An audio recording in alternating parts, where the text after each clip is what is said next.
Hello everybody and welcome to Let's Build live from Oak Hill Works. How are we all doing this evening? I hope you are well. Yes, we are here again with the mouse very nearly clicking the end stream button. That would have been awkward to say the least.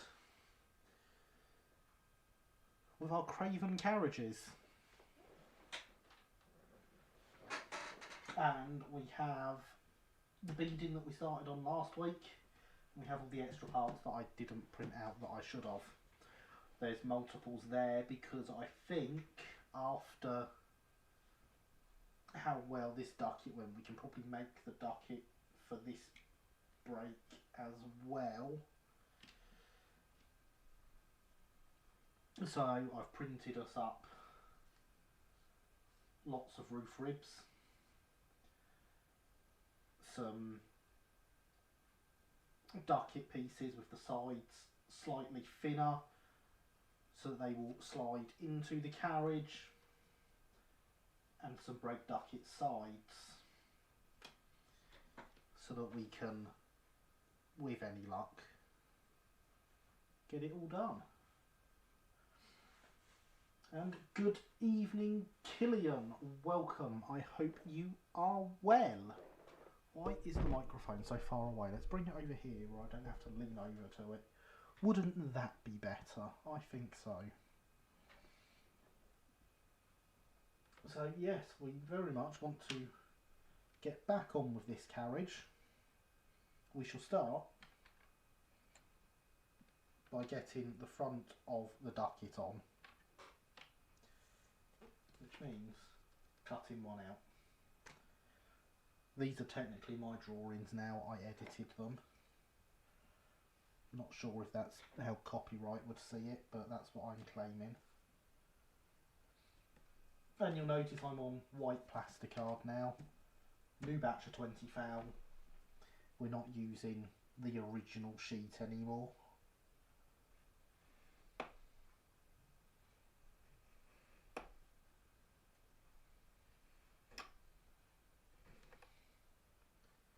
I mean, it couldn't go on forever, could it?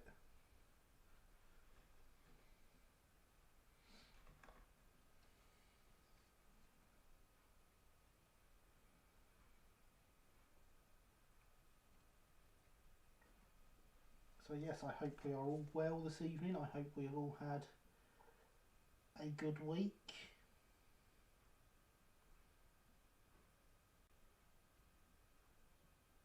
And I hope we're ready to start a new one tomorrow.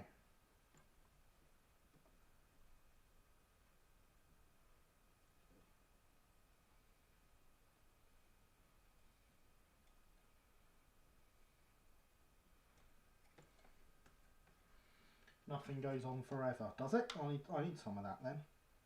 Be good to not run out.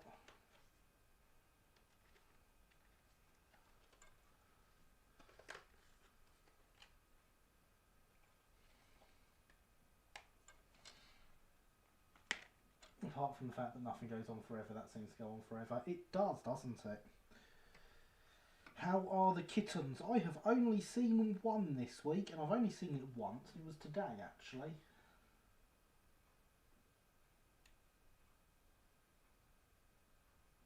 So, it seemed well. I didn't hang around for long.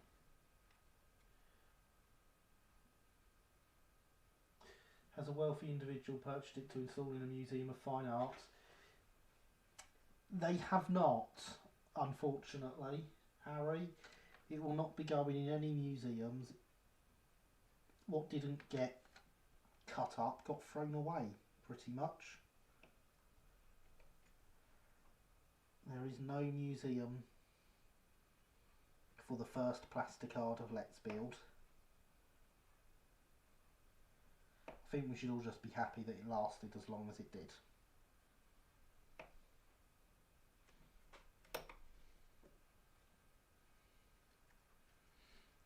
New week starting tomorrow, but this one only started today. No, it didn't. The week starts on a Monday.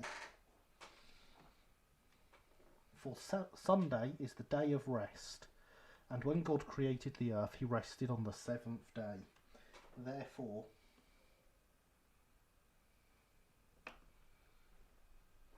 I mean, if you're religious, obviously. I'm personally not, but that's my defence for the week starting on a Monday.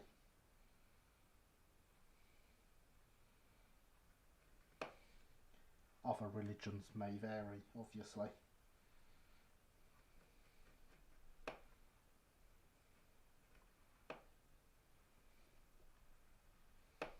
But that's my defence. And yeah, if you live in the US, the calendar shows the week starting on a Sunday. In the UK, it's a Monday. It's always a Monday.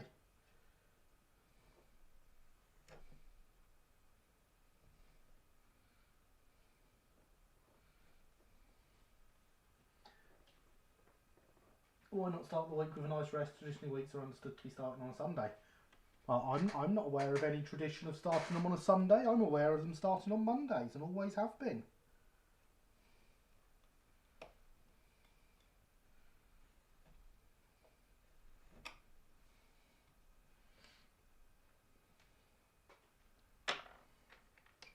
Right then, let's see how well this fits. Let's just make sure it fits between the sides first. A little bit more to shave off.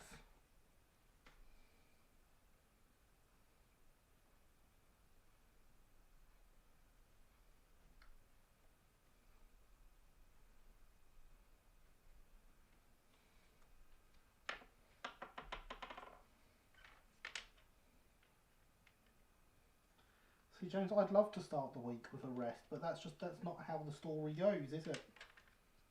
Oh, I didn't write it. I don't mind the royalty checks. Weekend, the clue is in the name. Yep.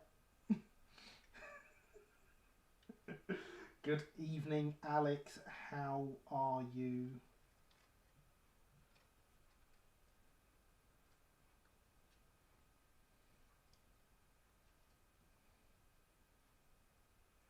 Right, let's cut the windows out. We're actually going to chop slightly higher first, because I've not quite chopped all the way to the windows, which is where it wants to be. Perhaps somebody should start a campaign for week starting on Wednesday. That would confuse them. Yeah, I'm all for that. I am all for that. The week will from now on start on a Wednesday. Just to be awkward.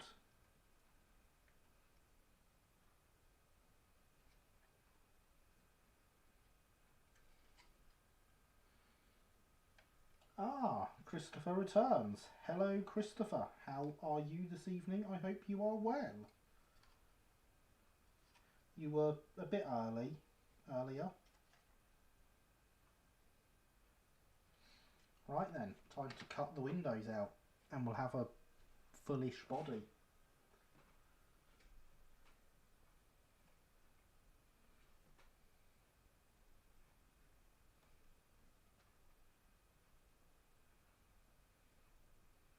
At least, that's the theory.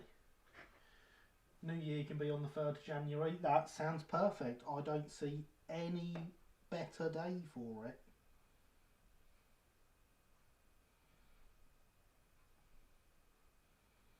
Would anyone here object to New Year being the 3rd of January?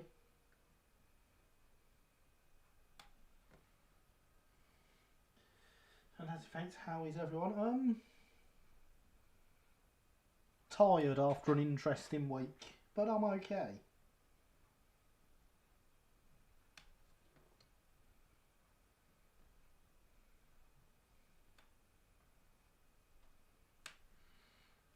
New Year in the UK used to be the 26th of March, the equinox.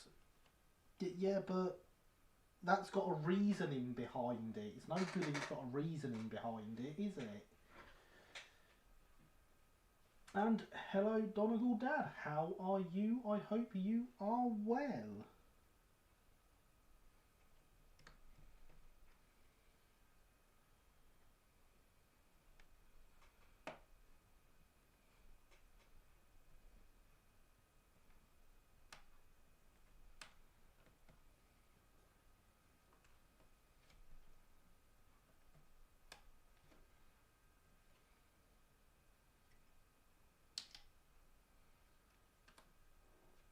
Lots of names in chat tonight. I do like to see that.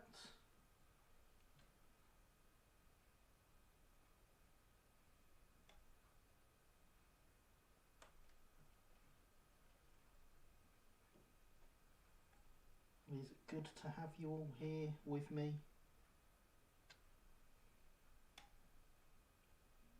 As we have some fun modelling. Oh, and there's me forgetting to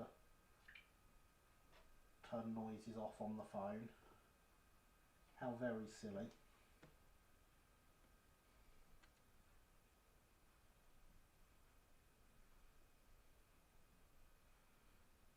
One day I shall remember to sort that. Something like a reminder that makes me turn it off.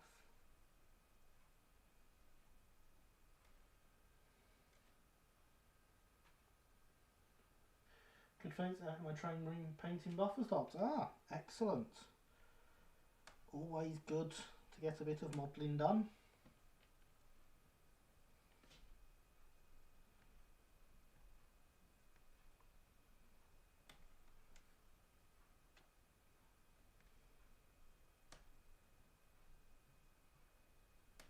And I do approve of painting buffer stops. Too many layouts don't have them painted. And it just doesn't look right because they look like plastic.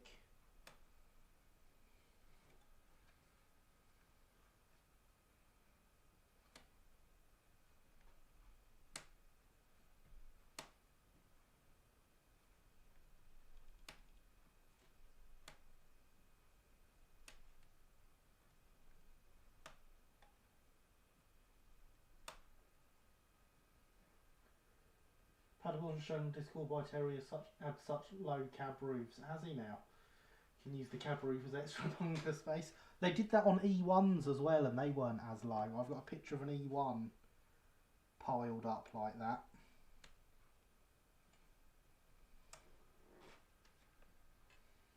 And there is the bot to remind everyone to smash that like button. Hit subscribe if you aren't already. And all those other wonderful things. Ring the notification bell. Whatever else YouTube wants you to do to support me. Hit the dislike button if you really want. As long as it's the viewer engagement that counts, not which button you pressed.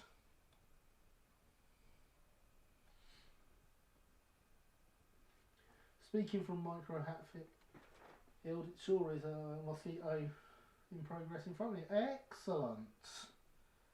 I do like a mozzie.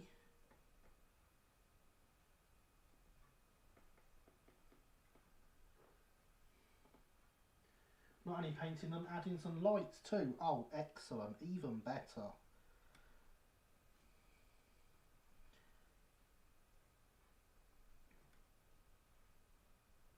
Even better. I do like having lights on them.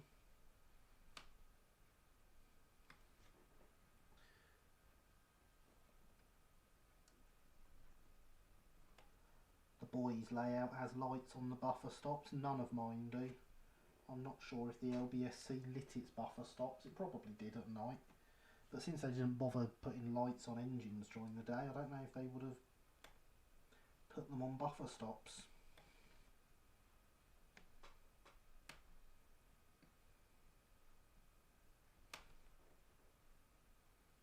You'd think I'd know something like that.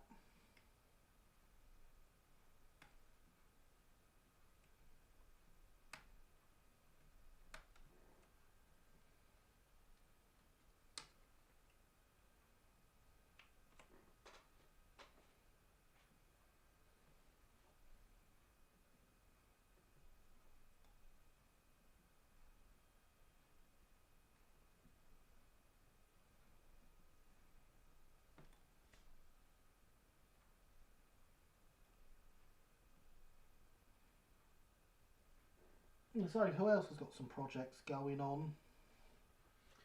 We've got some buffer stops being done. We've got a mosquito being made.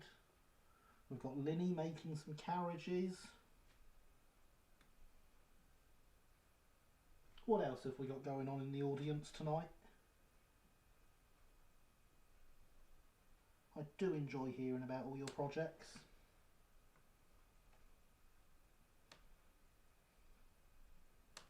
And seeing them on the Discord, which Linny linked to for us a moment ago.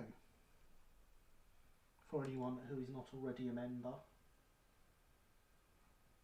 Everyone so events where finally LESL carriage books found them as suggested, don't know why they thought look on eBay, live and learn. Ah, excellent. Good evening, Andy. I'm glad you found them. That is fantastic news. How are you doing today? Setting up servo point motors. Of course you are, with your video conferencing. Fantastic way of doing it, I must say, James. I do thoroughly approve of that.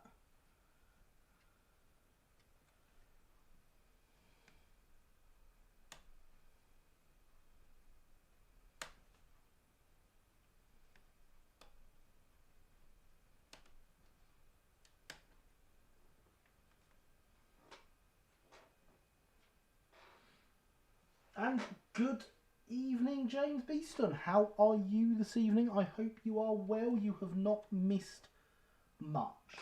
You have missed the fact I have printed some more parts, which are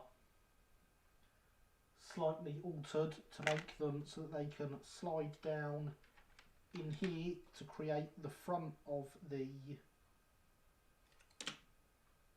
bird cage for the brake and the wall on the inside. That is about it. Good evening, Javier. How are you? I hope you are well. Just finished low relief building. Of course you were spraying it. Very good stuff. I do like scratch built buildings. They are very nice. I am well, thank you, Javier, after an interesting week.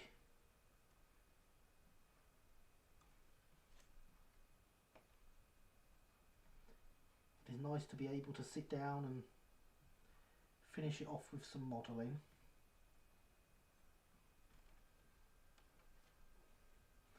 I approve of your approval of my video conferencing point motors. Excellent. So it's genius, James, is what it is. I bet, you know, you think how many people have done that job and never thought to do something like that.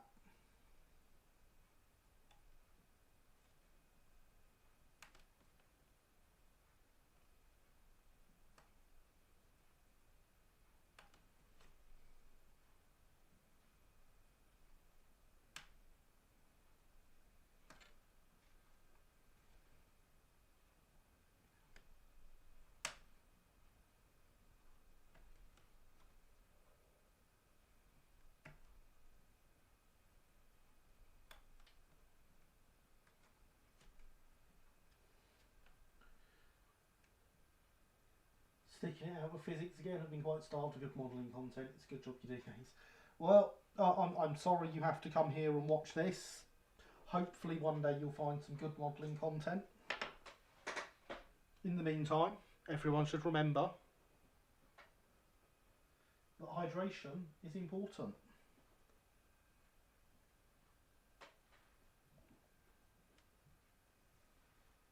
Oh, okay, I'll plug the mug as well.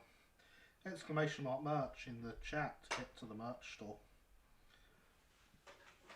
Occasionally I do that and people buy stuff and then I can buy more modelling things. Several people, I imagine, including me in the past. Exactly, see? Just genius, James, coming up with these solutions. We never get to see your mug on the stream. No, never.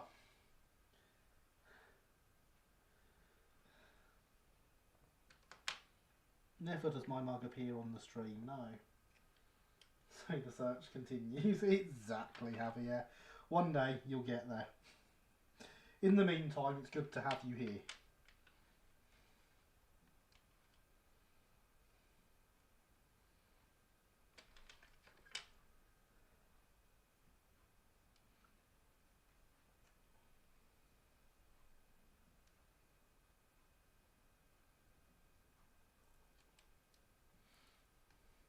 My mug was dispatched. Looking forward to it arriving. Excellent. Glad to hear it. I say, I think you would be the sixth one out in the wild. Surprisingly large number. I still can't get my head around the fact that people buy these things with my logo on them. But I do love it.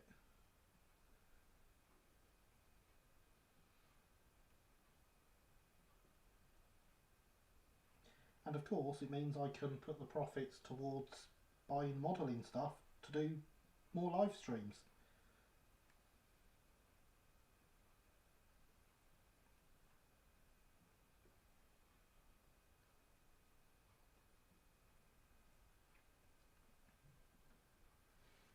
Spend an hour sorting through books and magazines, mostly reading on the bookshelf. Good times, a day well spent. Indeed, that does sound like a day well spent. My day's been spent mostly in my garden. Getting in what will hopefully be the last cut of the year. And removing some brambles for hopefully the last time this year. If I tilt this down a bit, you're going to get a better angle of what I'm doing.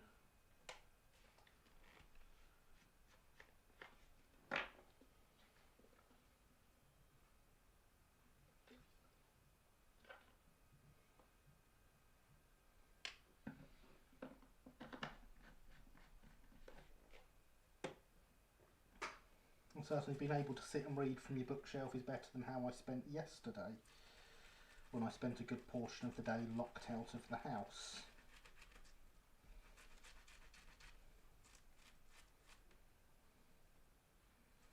Even the locksmith had trouble breaking us in, so at least I know the house is secure.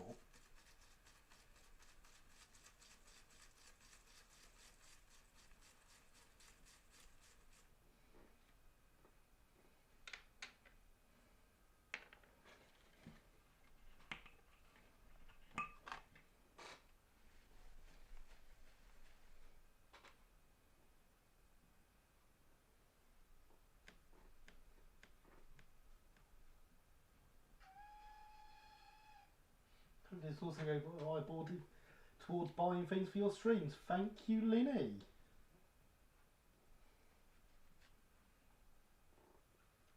Very much appreciated. That will indeed go towards buying things for the live streams.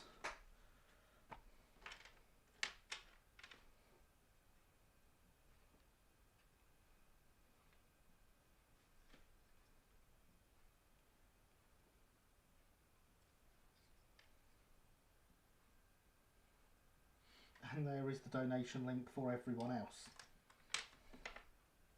Streamlabs.com/Oak Hill Model Railway, something like that.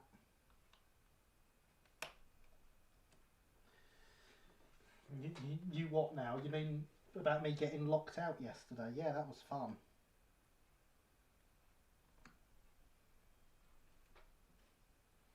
So my front door needs the key to open it from the outside, regardless of whether it's locked or not. And I went outside and didn't realise the keys were still in the other side of the door when I closed it.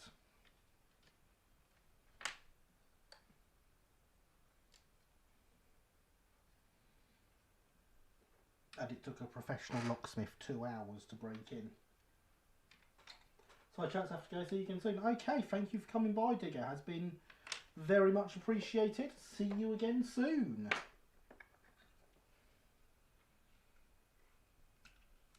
I've just blooming broke this join, so let's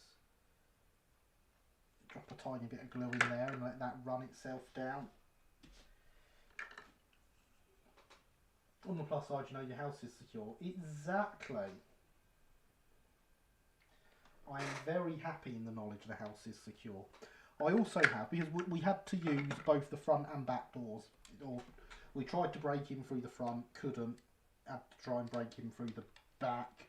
So both locks had to be replaced.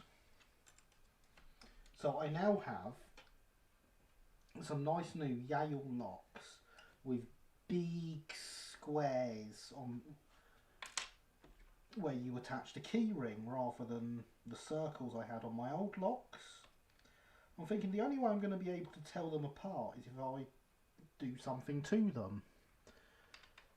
So with these nice big square sections, I'm thinking I must have to paint one in improved engine green at least to help, you know, just to help tell it apart from the other one.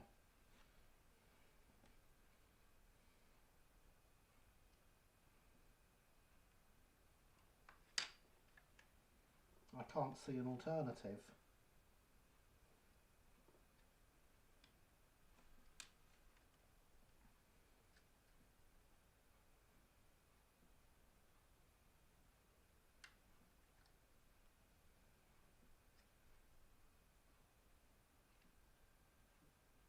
And the other number, quite possibly, yeah. That's the sort of thing I was thinking, yes, Linny.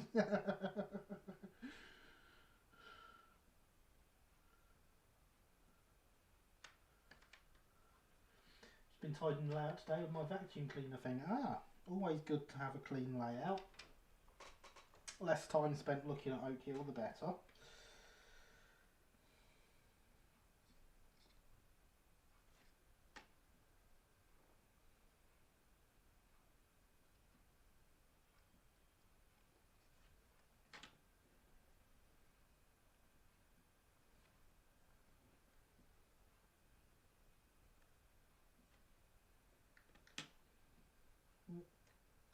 Don't pull the old filler up with you as well. I really need to sort out this workbench and give it a sand. And there we go, there is the front of the birdcage. So we now have the full birdcage on there. And did you know I have a Twitter, says the bot.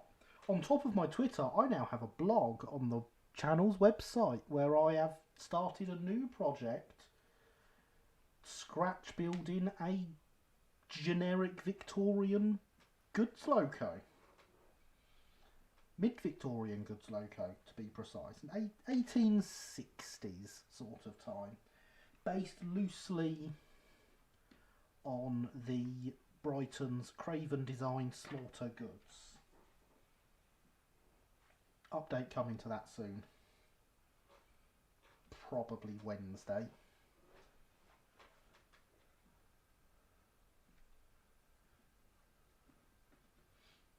I've been bad. The factory railway has been nationalised. Nationalised? No. Generic Victorian locomotives, you say? I do say, Linny. Generic 1860s goods loco. Tender variety. Hang on.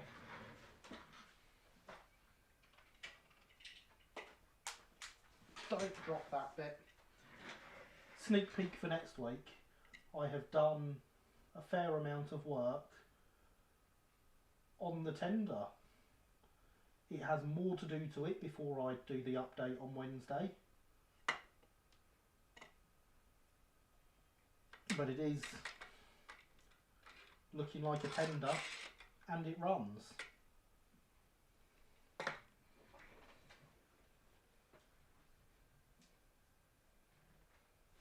But yeah, I'm aiming for an update to the blog and blog post on Wednesday to detail just what I've done to that.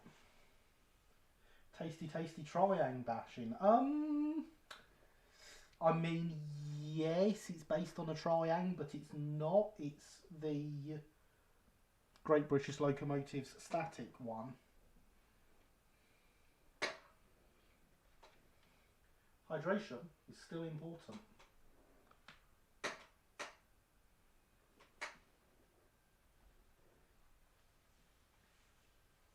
Looks very tender. Indeed. It will look even better come Wednesday. And it is, of course, painted in Brighton Craven livery. Taken from the livery is taken from a contemporary painting of a Jenny Lind. So, not goods livery, but There's no, I mean, there was an official goods livery to run alongside the green that Craven engines wore, which was black. There is, however, no evidence any locomotive ever got painted in it, and there is a degree of evidence that they didn't.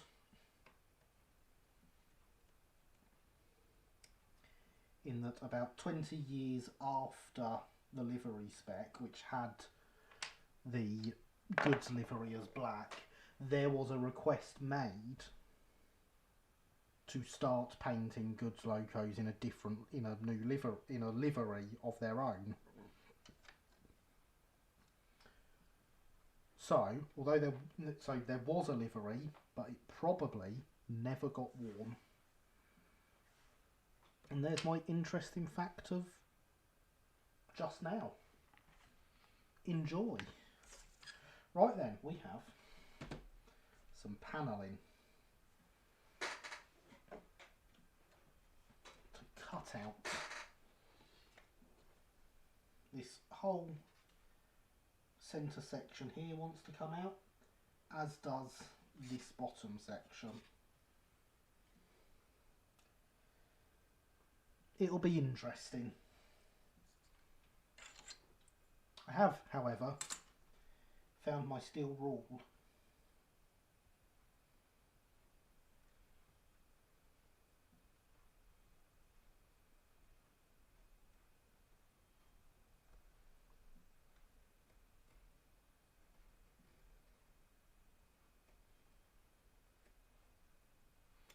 So I can at least get a straight line.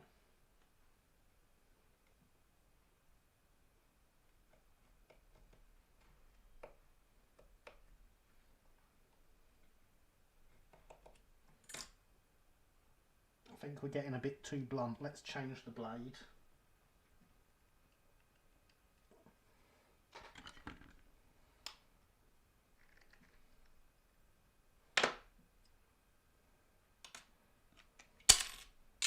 Put the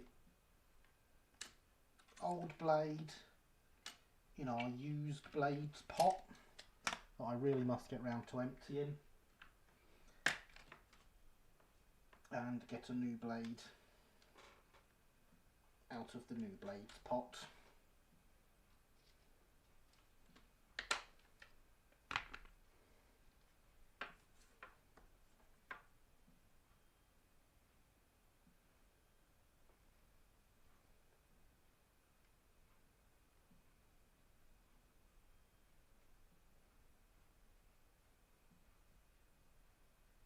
And hopefully that will now go through the paper much easier.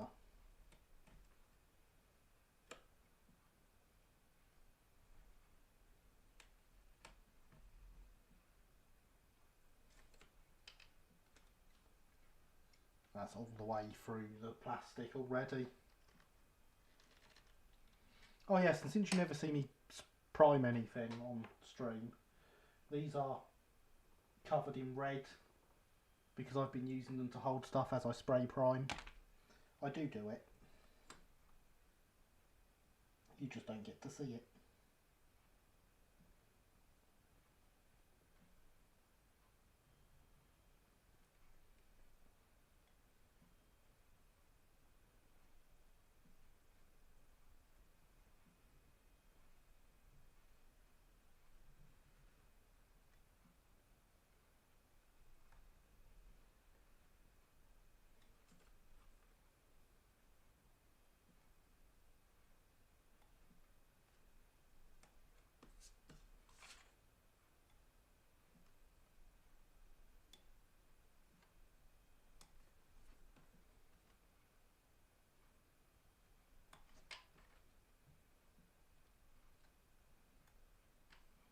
Yes, for those wanting to see my blog, all you need to do is head over to the website oakhillmodelrailway.co.uk, and the latest post will always appear on the homepage.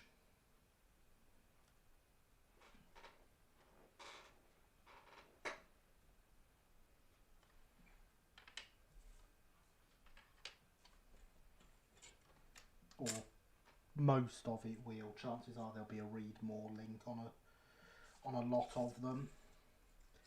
If you click on the title of the post, it will take you to the page for the post where you can leave comments and such forth.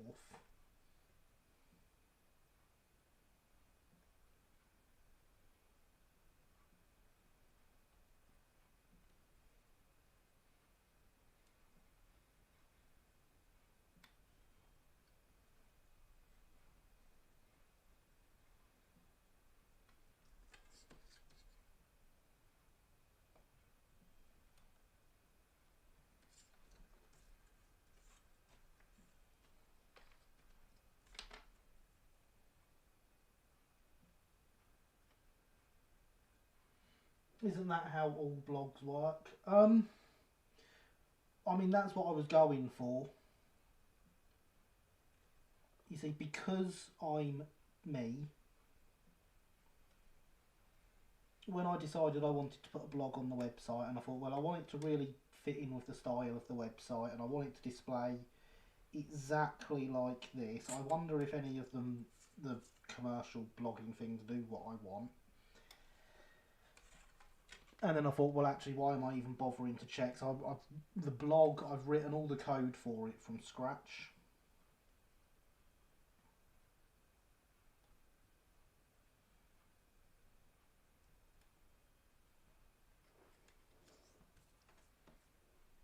So in theory, it works like all blogs. But there is potentially stuff that needs to be improved or changed.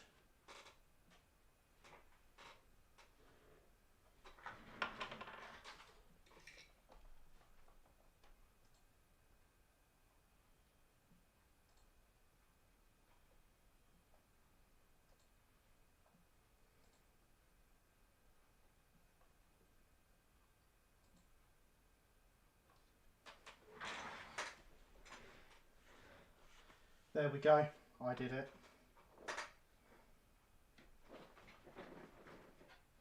I saw it coming in and got there before the mods did. Had to happen eventually. I'm surprised it's taken this long, actually. Mods, be on the lookout, we have a spammer. They usually return.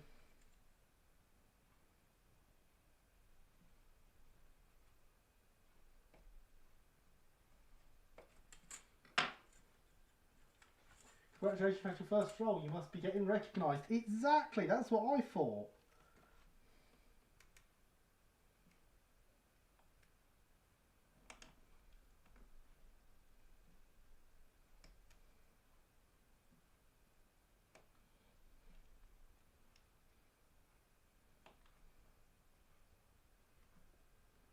Milestone, his achievement unlocked.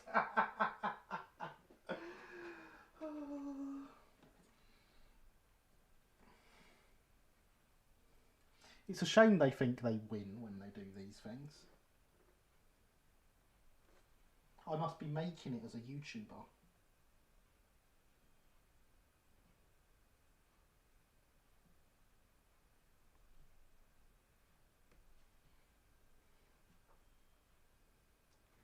Single wheelers in your area, I'm waiting for you. Brilliant.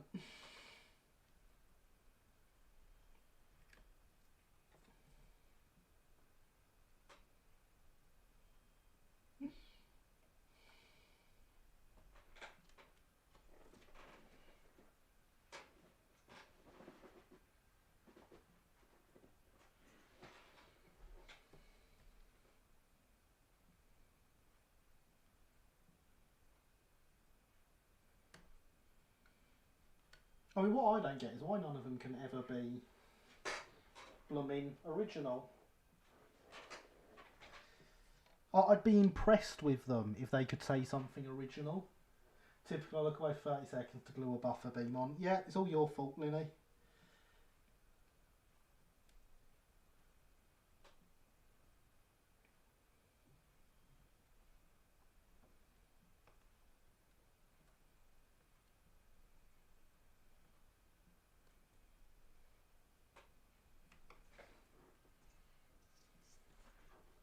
Good thing Gary's quicker on the block button than I am.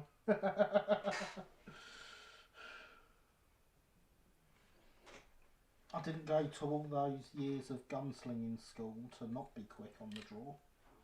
Just a random thought, could you imagine if a manufacturer like Batman, Hornby, etc. was making new LBSC E2 one day?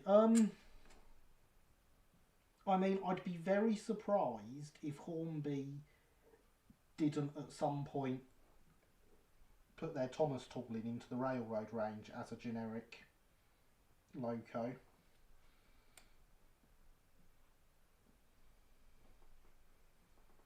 And the thing is that whilst it's not accurate lengthwise, back before it was the Thomas tooling, it was pretty good.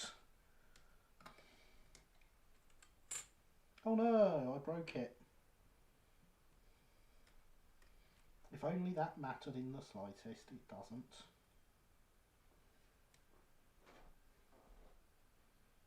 And now YouTube blocks messages, yeah? Well done, YouTube.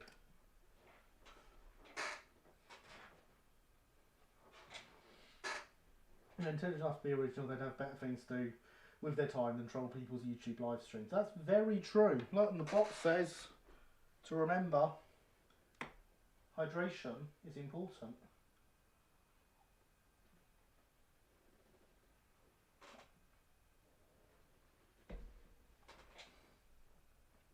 Yeah, I would be very surprised if we don't at some point see... Did they not modify it for Thomas though? I think they took off the Westinghouse pump for stuff. Yeah, they took off the Westinghouse pump and the other one, the name I can't remember. It's essentially a hot water injector. The weir pump, that's what it is. They took off the Westinghouse pump and the weir pump and put the tank extensions on. There's nothing to stop them just slapping a smoke box on that, a smoke box door on that, and releasing it as an E2. It's still not bad. Yes, it needs the weir pump and Westinghouse pump, but in general, it's not bad.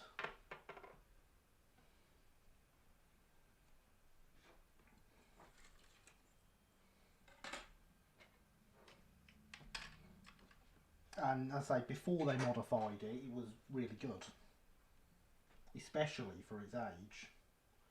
So not easily reverted, no. But so if they release it to stick in the railroad range, does it need those things done to it? It's still an E2. It's closer to an E2 than it ever was to TV series Thomas. Didn't they take off the whistle that was on the roof? I have one of the 1980s. I have two of the 1980s Hornby E2 models. One of them with a Shire Scenes kit for converting it to the long tank version.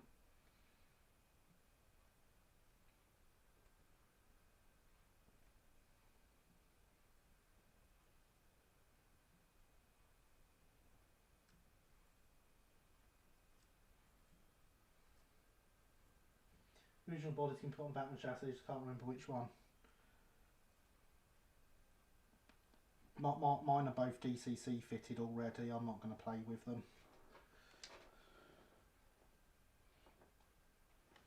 I'll either of them out. No. No, they are both away. Oh wait, no, there is one out.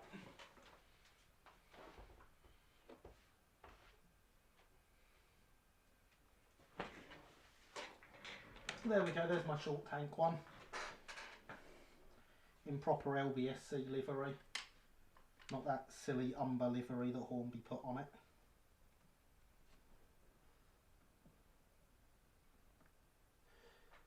I have one, but I'm missing the smokebox door. Well, you can always stick a face on it, Lenny.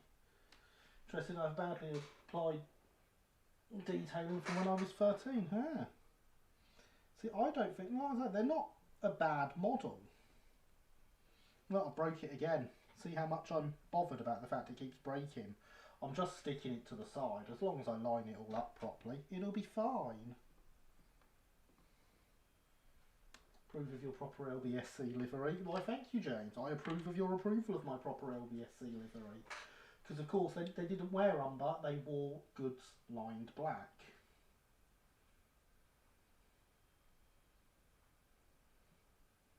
This is not actually its final set of transfers. These are the tests I did to make sure I'd got everything in the right place and the right size. This one even has sprung buffers. Sprung buffers. Doesn't have any couplings yet though. But it is some XO4 in there, which is DCC fitted. The chip is just there, stuck to the side of the tank.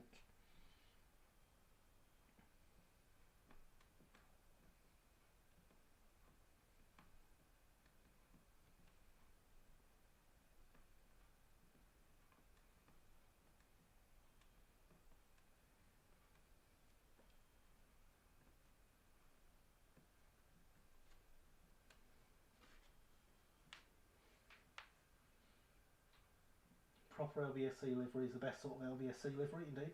I refuse to stick a face on it. I approve of recursive approvals.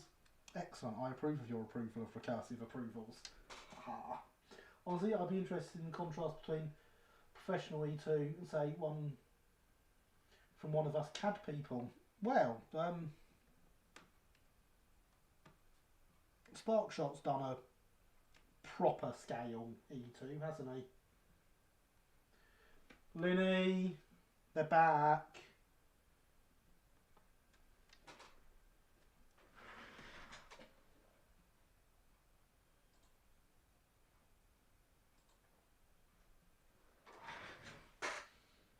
I'll beat you to it again.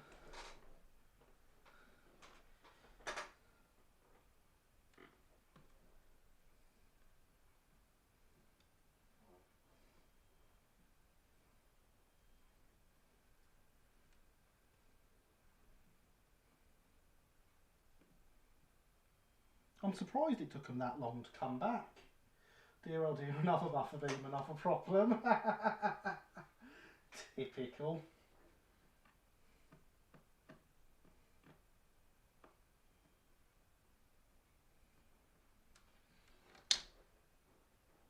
So you're busy in post with the sensor.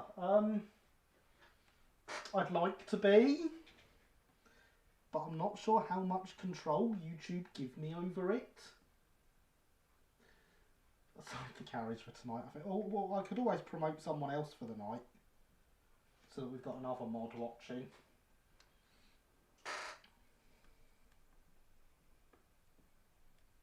Once upon a time, I was watching one of Christopher's live streams, and we had one of these trolls come along and be like this. So he literally made everyone in chat a moderator. And it would be a race to see who could block them first.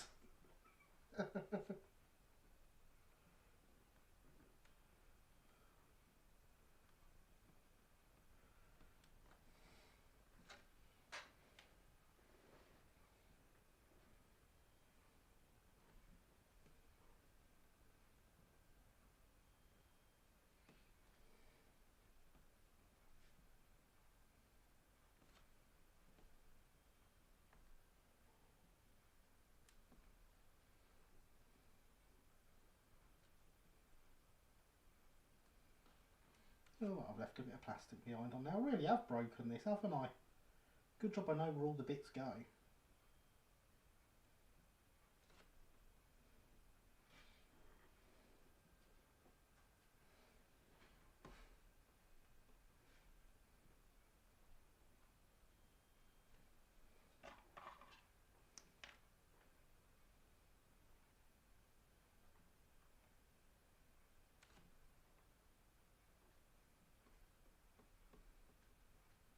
Oh, I've lost one. Oh, there it is. I've not lost one of them.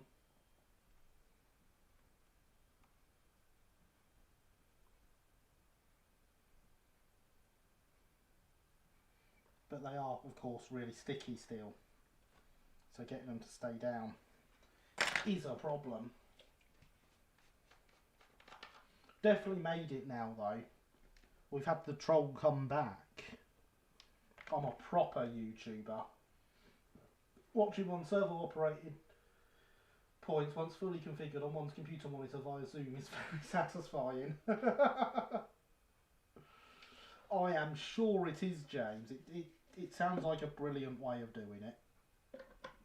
Although I'd use Skype personally.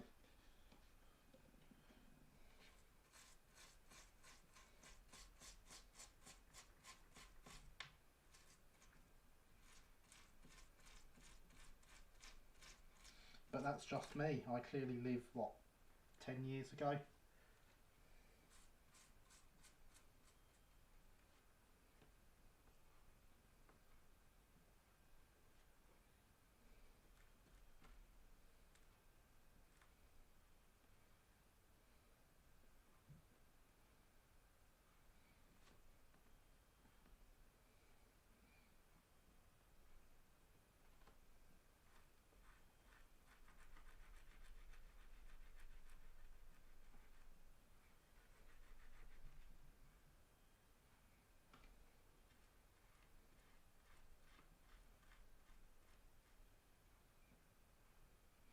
Ah, there it is, it got stuck to me. I was just wondering where that bit had gone.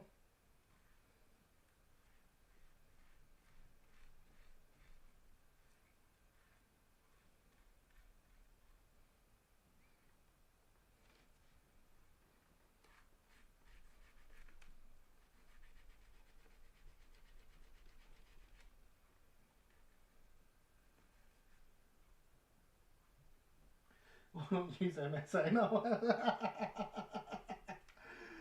Oh, I don't think there's any servers still up for MSN, are there? Oh, the amount of time I used to spend on that.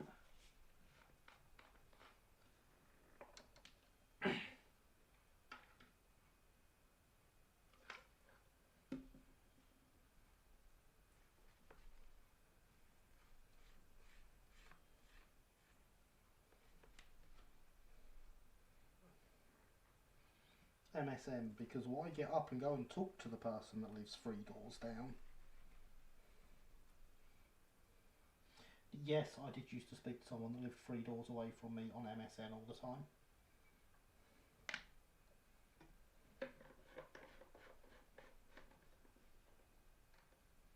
A colleague at work who has his phone's message sound, MSN Messenger message alert sound, I swear I got flashbacks.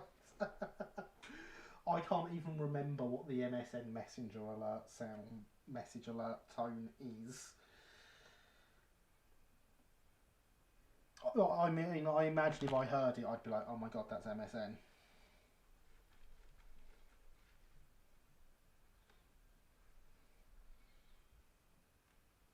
But off the top of my head, nope, no idea.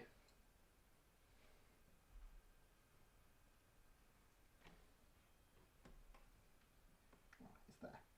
Right, I still know where everything is and where it all goes.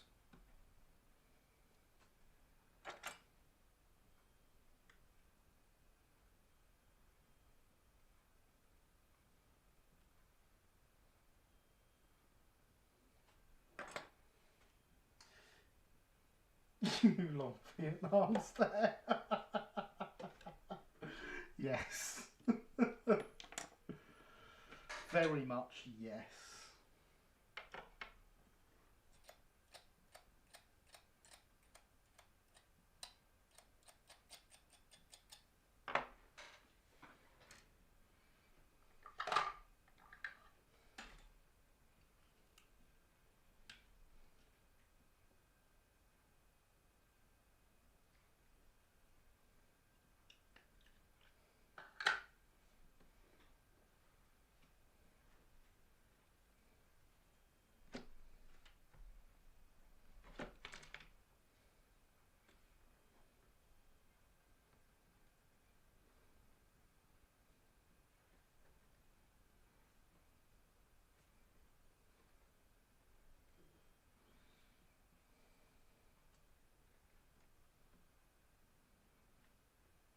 So it is nearly 10 o'clock, we are nearly an hour in now.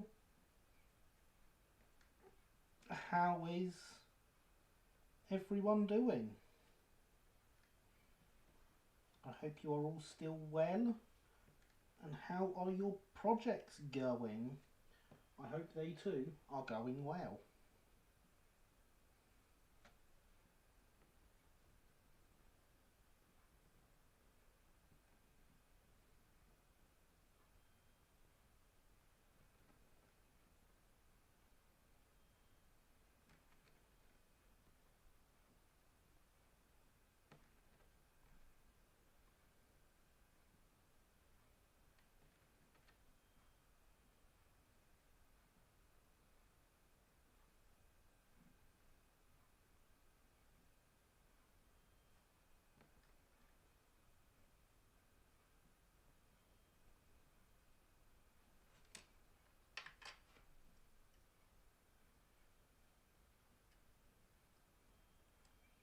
Let's get that on there before all that glue completely sets.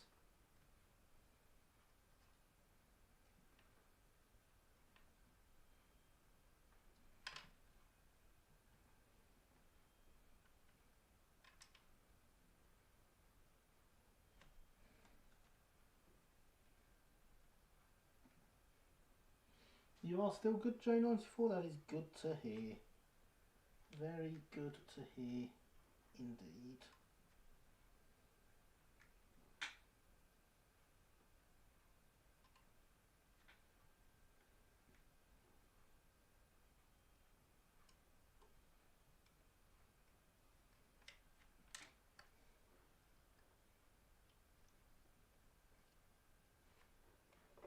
And look, there's a link to the website. The bot must want you to go and view my blog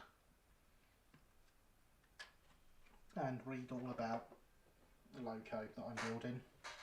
I mean, there's no actual build details in the first post, it's just an overview of what I'm doing.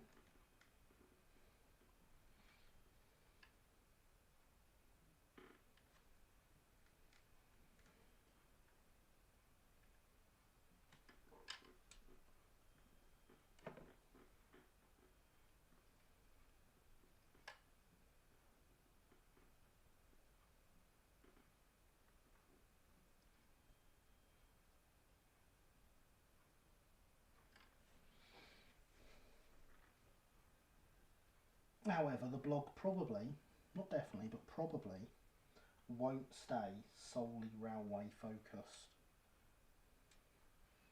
I'll put it back over here. I need more glue. Blog pop. Yeah. Well, I've not actually set up any timed commands to promote the blog yet. I never thought about doing that.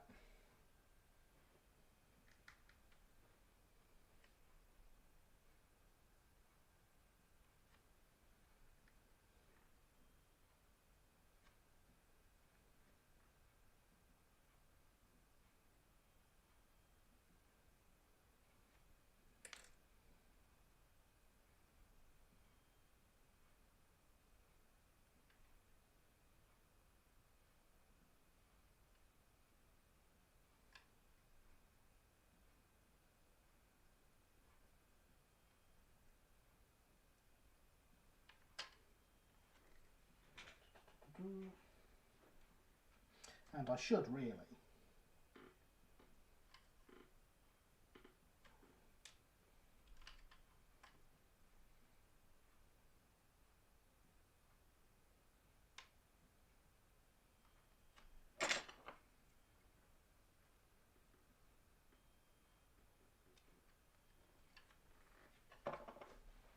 Certainly made a difference to my Google Ads revenue this week, having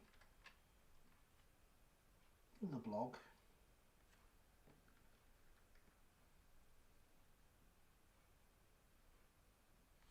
I have doubled my all-time Google Ads revenue.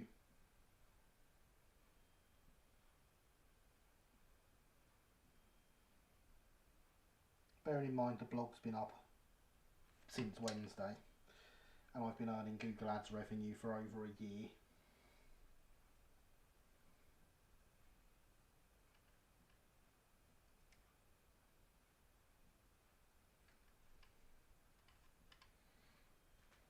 I'm going to cut a new bit for the end here because that bit clearly isn't quite long enough, so I have lost a tiny bit.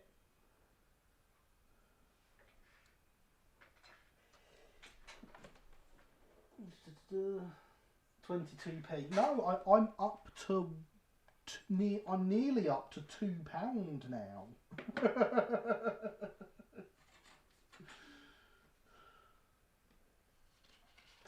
More of a prototype black than the full gloss black, but matched my matte black paint relatively well. I did wonder about that, Linny, if it was more a correct black. Because obviously, for those that don't know, I don't paint anything black, like ever.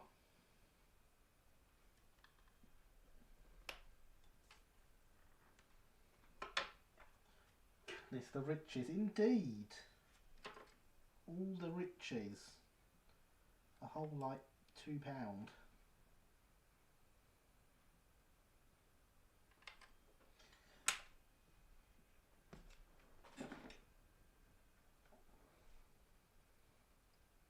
Doesn't it make you wish you had a Google Ads account and a website to get Google Ads on?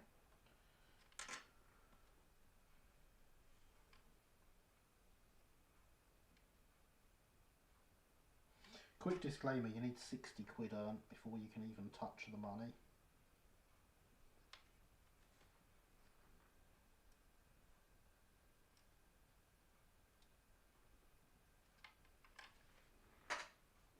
There we go, and with a bit of filler that will be okay. And there is our panelling. Once it's all completely dry, so I noticed that it is lifting off a bit here. That's too much. So we do want to be touching some bits in, but once it's completely dry and set, we'll want to put the score lines in for the doors, as we did with all the sides last week. So you can see them all there on that side. They'll want to go on here, and then as a bit of touch up in places with some filler or possibly some more plastic card and some paint, and that'll look how it's supposed to look in theory.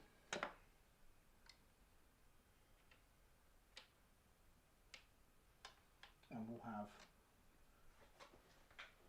our Craven brake carriage ready to go into the train.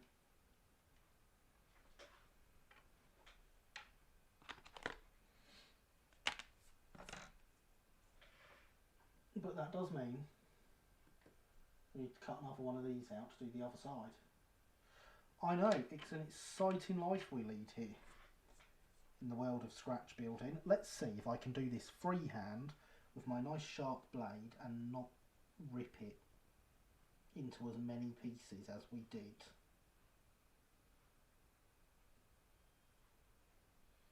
Using the steel rule. Why would that make a difference, you ask? Because I can see the paper better without the steel rule in front of it.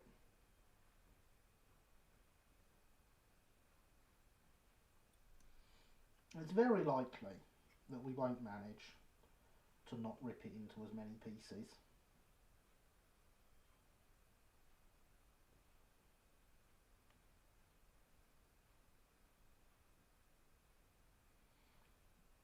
And we may well find that it becomes a lot wonkier.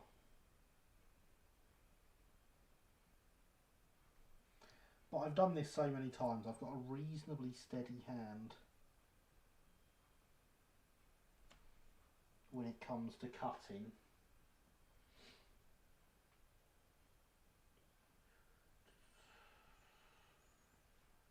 It's not a deep black nor a dark charcoal brown. Yes, that's what I've noticed, but it ought not be actual black. I think mine is very dark to the extent I'd use it for smoke boxes. There are different shades of black after all. Ah, there are indeed different shades of black. Even though black is a shade and not a colour, there are multiples of it.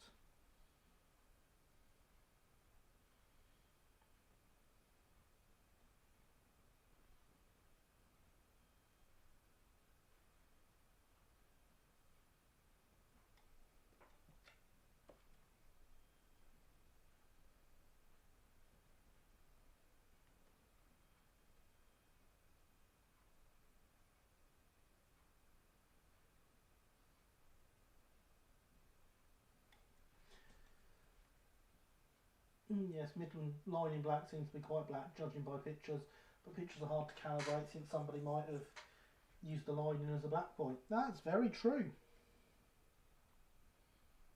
And it would certainly make sense if they did, so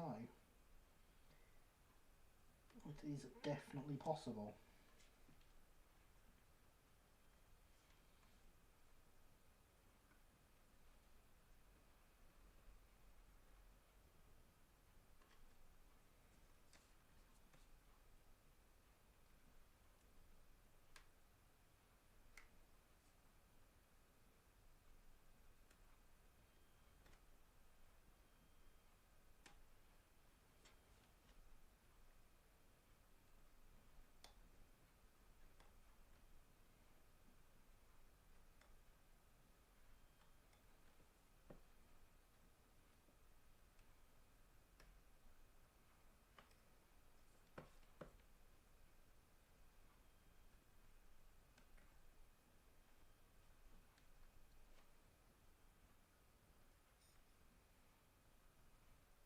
And there is one bit out.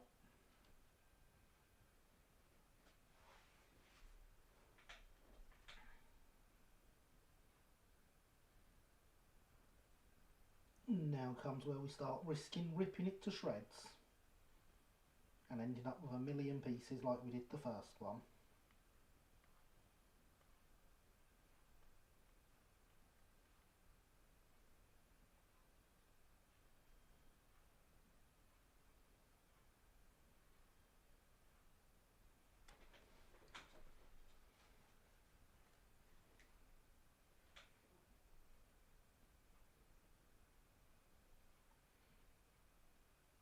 So we're going to try and avoid that.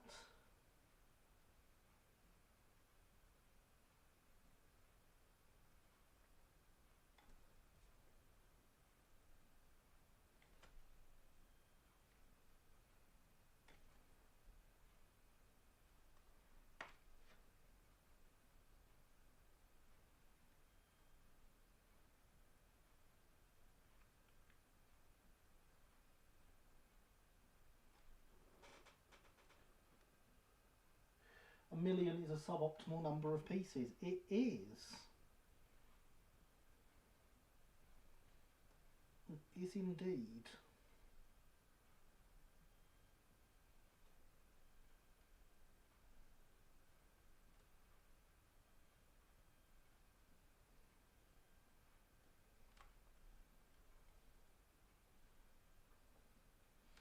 In fact, I would say a million becomes optimal when you are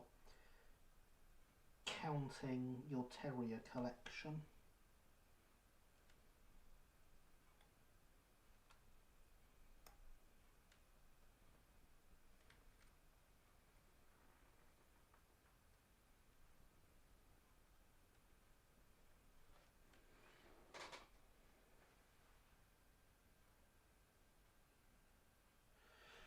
Get much better texture with paint pens, but the colour looks grey. I'm not sure whether it's this sort of dark grey is correct or not. How does it look when it's not next to Sharpie? What would you want? More model. Why would you want more model terriers than there were actual terriers? So that you could have them all in multiple liveries. And remember, hydration is important.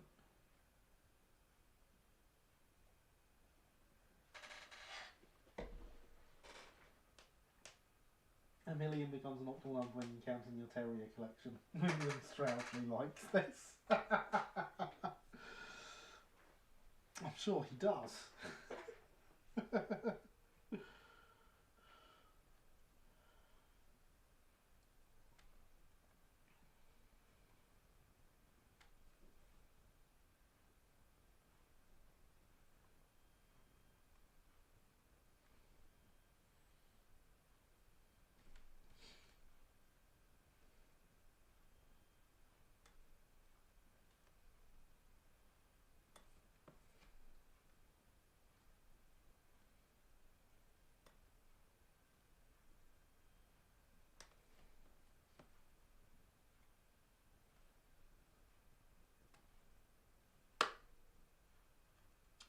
Well, that's suboptimal. That was the end of the knife blade coming off.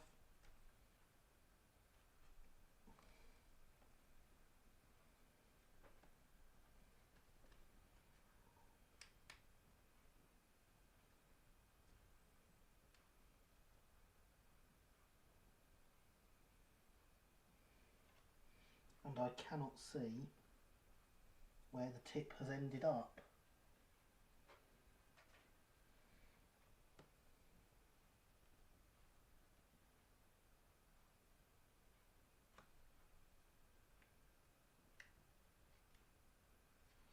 It has ended up stuck in the plastic still.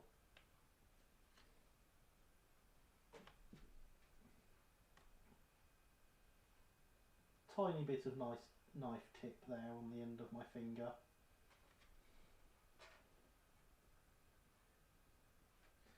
Coming off is probably not a thing that should be happening to the end of a knife blade. No, it's not. But when you buy this many blades for the price I bought them for, you do sort of expect it.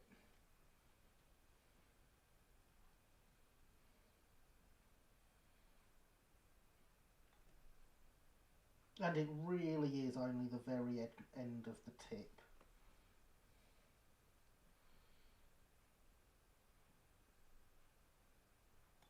The knife is still usable.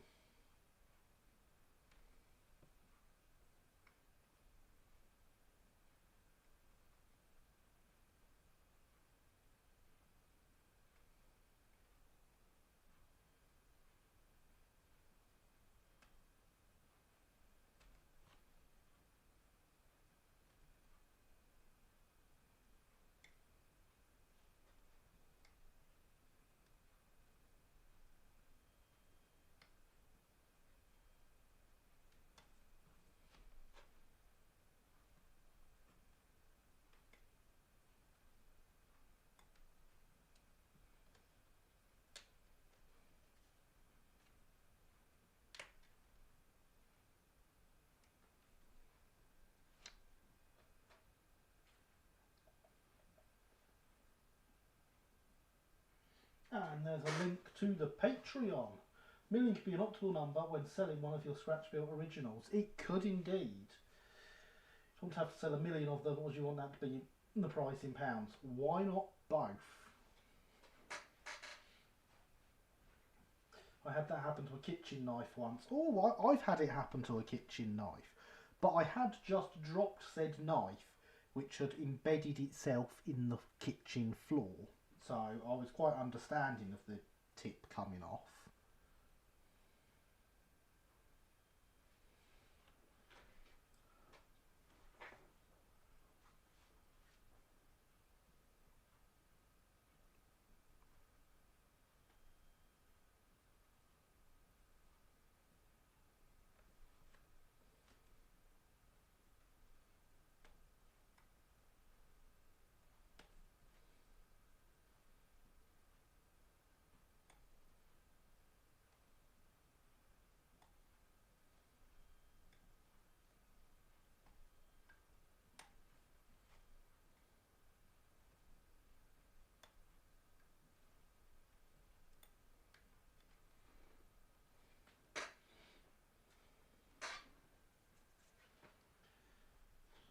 I approve of billionaires. I'd approve of them more if I was one. I had done the same thing, but the floor was tiled, so no embedding happened. I mean, my floor's not tiled, and I must say I was very glad I got my foot out the way in time.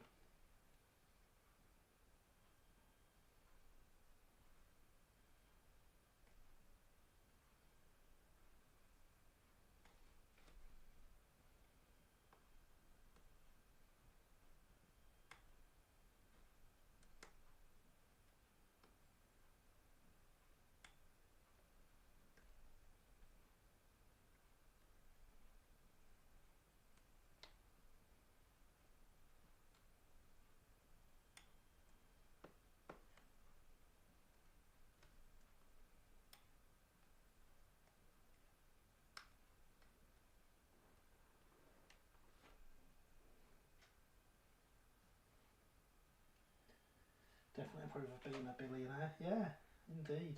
Just imagine the size of the layout shed that one could have if one were a billionaire. Yeah, it would be pretty impressive, and I'll be honest, that is where most of my money would go if I was. one could have a shed big enough to model the entire Linton and Barnstable in 009. You're thinking too small there, James.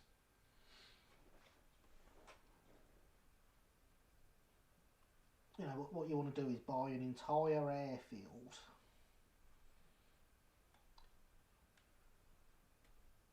Model the entirety of the London, Brighton and South Coast in 00. I approve of not having one's foot impaled on a falling kitchen knife. Yes, as did I. I very much approved of it that day.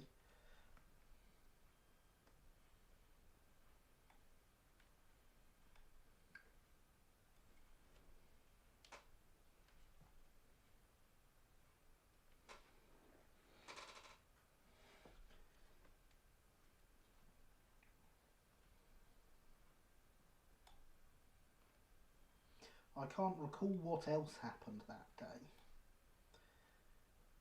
But I'm pretty sure not having my foot impaled on a kitchen knife was my favourite part of it.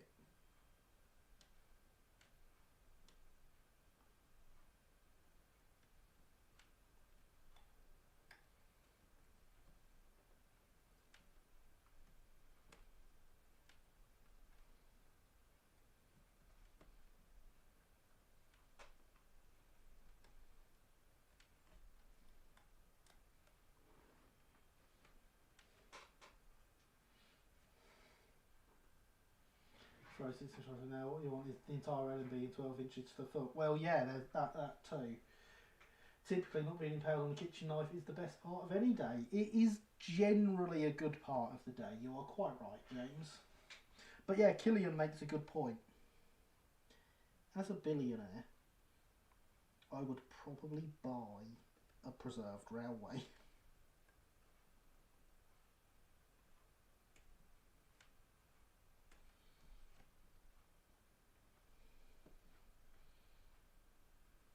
And said railway would never have financial trouble ever again.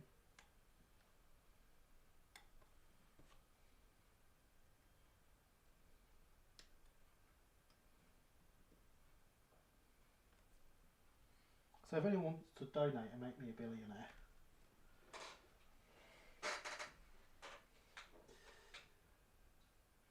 LBSCR, you know what? You're not wrong there, Andy. You're not wrong. It does. The terriers in O-gauge do look good, don't they? Which one? That's a very good point. It depends on what's available, James. I mean, obviously my preferred railway to buy would be the Bluebell. Because, you know, it's got a good run on it. It's got terriers. It's got good facilities.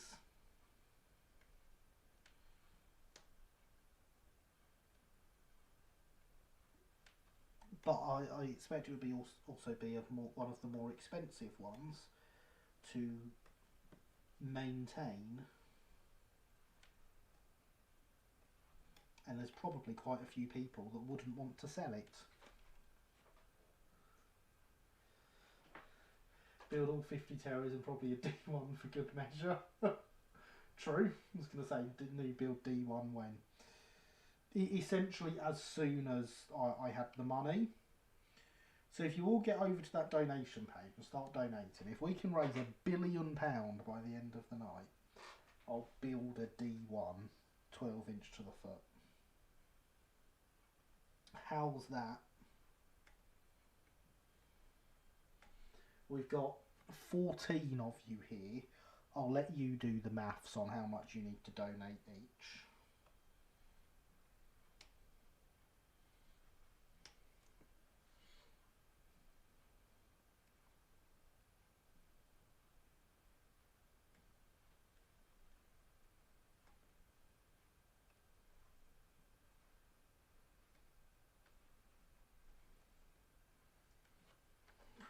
D1s. I approve of approval of D1s.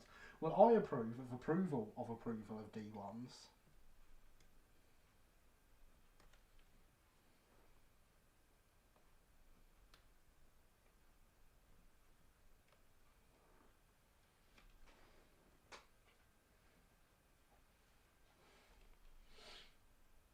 I now need to work out how to wire this engage scissors crossover. Oh, that'll be fun. Enjoy that, James. At least you're not building points anymore. Proof of approval generally and D1s. Yeah. Approval and D1s are generally good things. I'm not going to say they're always good things, but generally.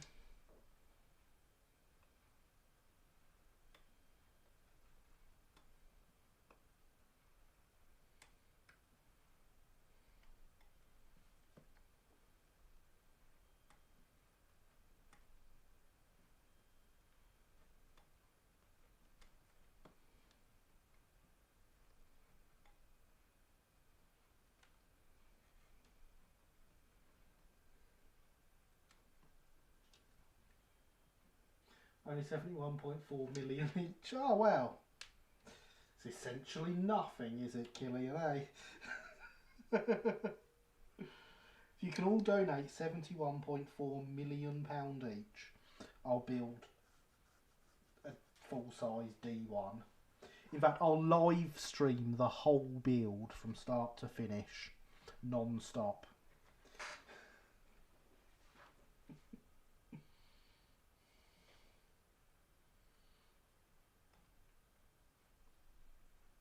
But we do need that 71.4 million from each of you.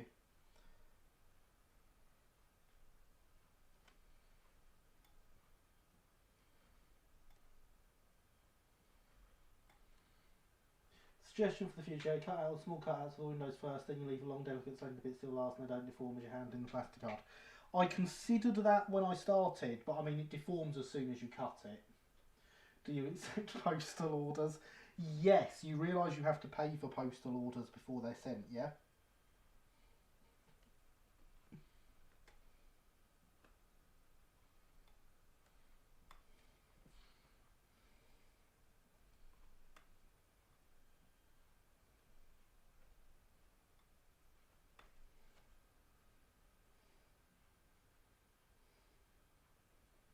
Only 12.5% of the face value. Now, have you got 12.5% of that 71.4 million to pay? Is that in Zimbabwe dollars? No, James. It's in pounds. Only 9 million in plastic. I accept all forms of currency. I'll accept food stamps if you've got them. Are food stamps a thing in the UK anymore? I honestly don't know.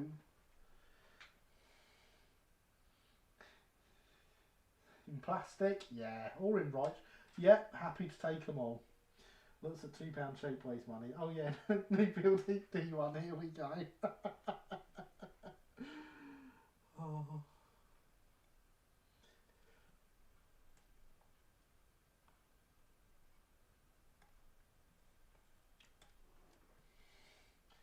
I accept all the forms of currency.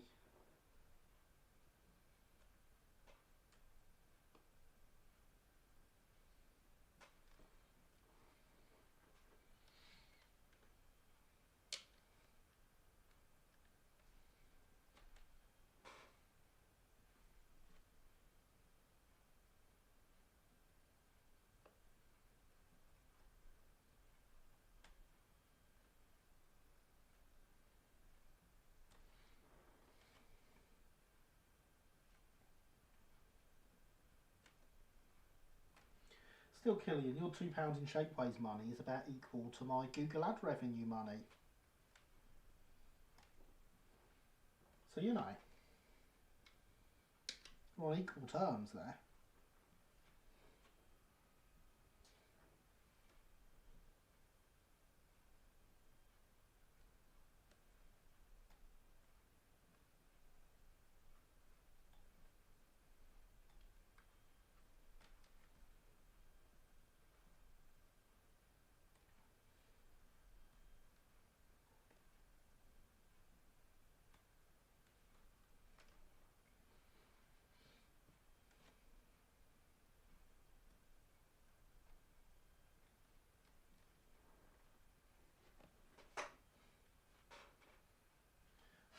and drops out.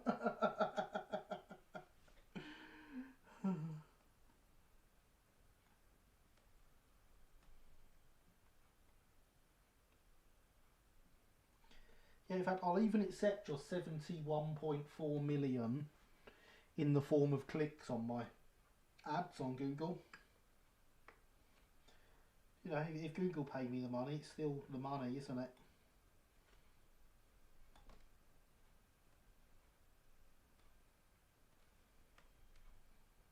By the way, don't actually do that. Google will ban me.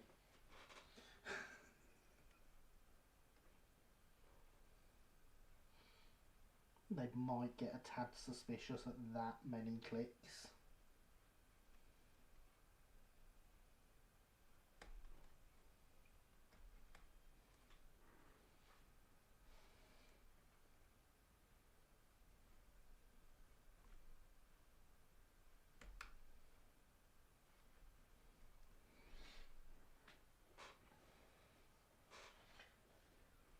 And the bot says to remember, hydration is important.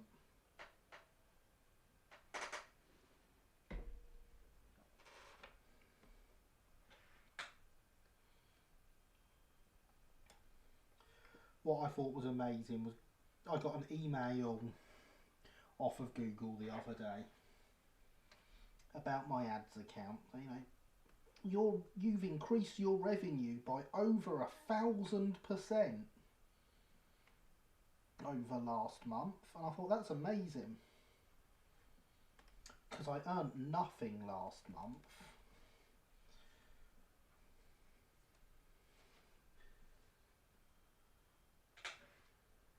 Well, Discord has degenerated back to a certain well-known modeler who is insistent his way is the right way to model.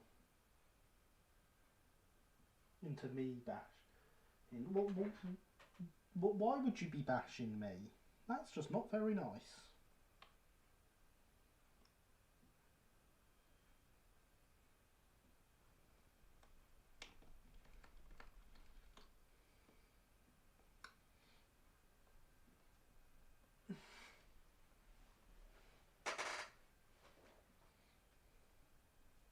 Especially on my own Discord.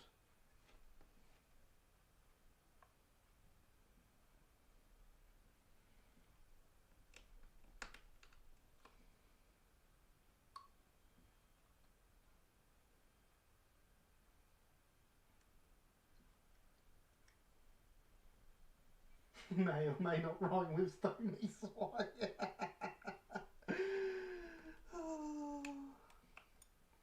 See, now for a minute there, Linny, I thought you were going to be bashing a modeler that actually does their own modelling.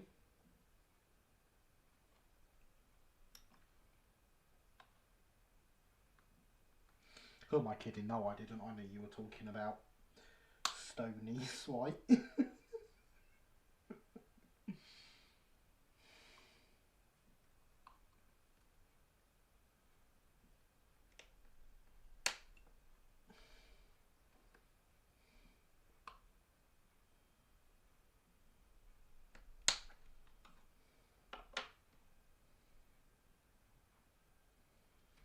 Some people use lasers for accurate cutting. I just did all that freehand.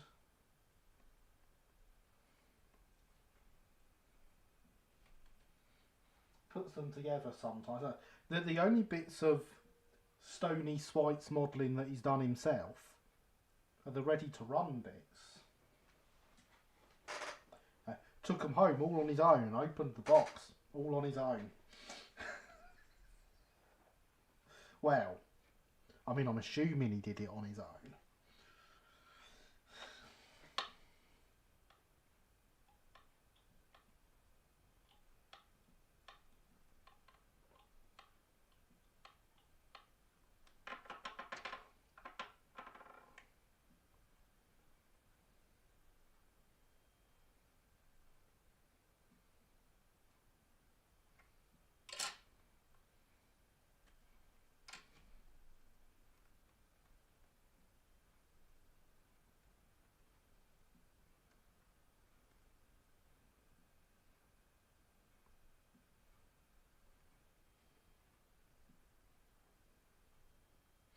I admit he does do kit building. I've seen him build logos and wagons at Model Rail Scotland.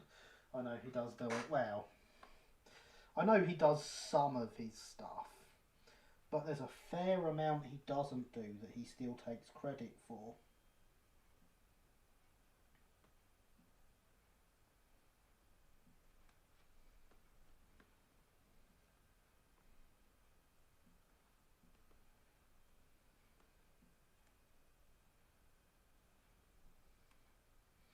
For example, Linny, there is a certain professional modeller of the O-gauge LSWR persuasion who shall remain unnamed, who has done a lot of work for Tony Wright, but is not allowed to take credit for it because Tony Wright said so.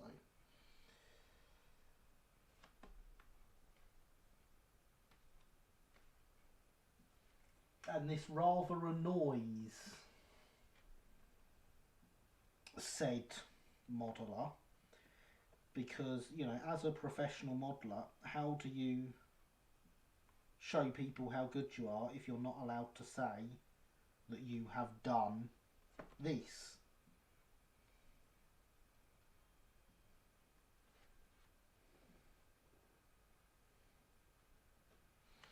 Well, it wouldn't suit him anyway. It has tension locks on some of the stock. He's got a rake of Hornby Pullmans, despite all his words. Tony Wright said so. What legal standing does that have? I believe there was a contract involved.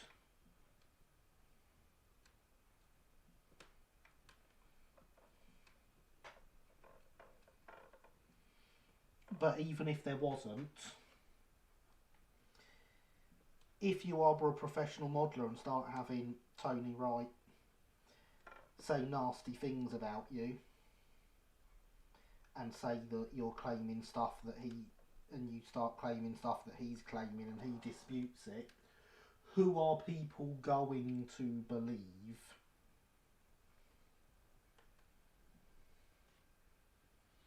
The Elon Musk approach. Indeed.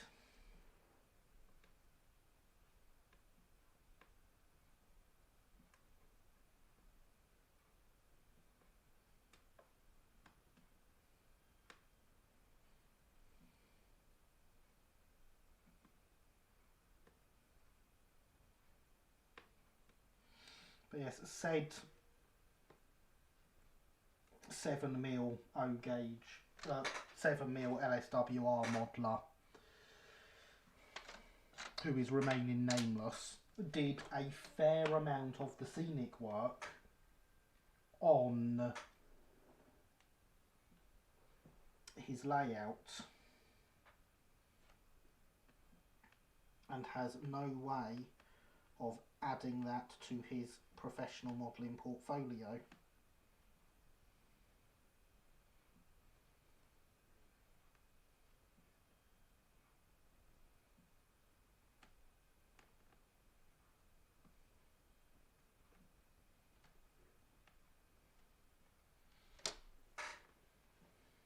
By his company on the basis that they add him to the company's list of founders even though he didn't found it. Yeah, exactly. But imagine how annoying that would be as a professional modeller. Because, well, imagine how good that would look on your portfolio. Tesla for the record. I'm well aware of which company.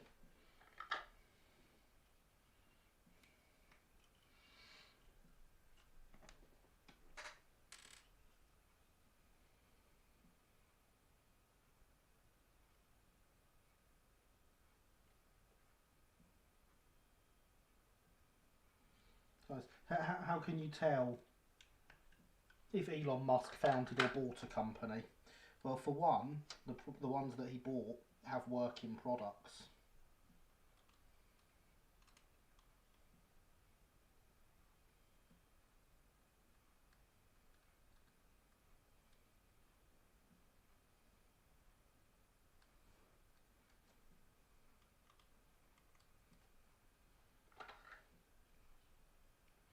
NDAs are a pain, indeed. Hope he doesn't intend to do any more work for this cabbage. He does not. He would never work for him again.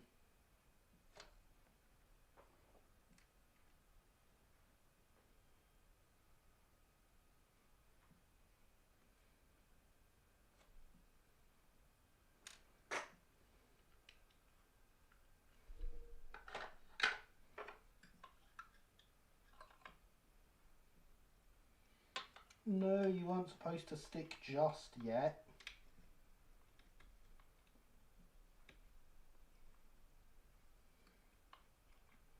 It stuck too quickly.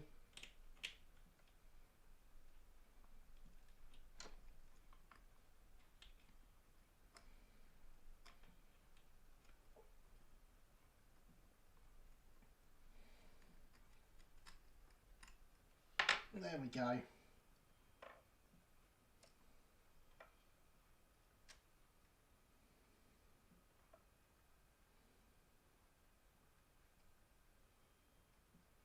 Elon Musk is a talentless hack who tricks people into thinking he's something special. I'm shocked. Shocked. Well, not that shocked. Yeah, it is shocking news, isn't it?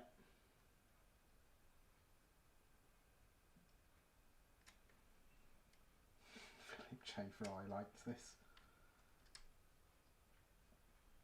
It could be hard and say that if you don't like the terms of the contract, don't sign it. You could indeed, and to a degree, I agree with you. But sometimes you just need the money, so you do it, don't you?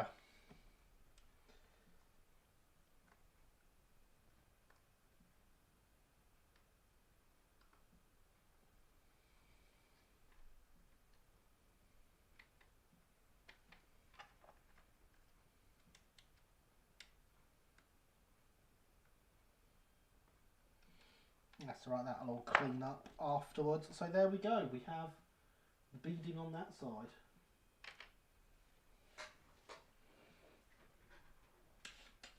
I had to add a stony swipe to my blacklist, yeah. He's been on mine ever since I found out about those transactions.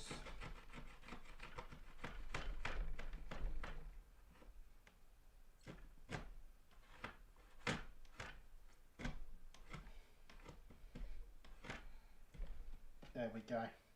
Got off all of that super glue that had stuck too quickly. How dare it, eh?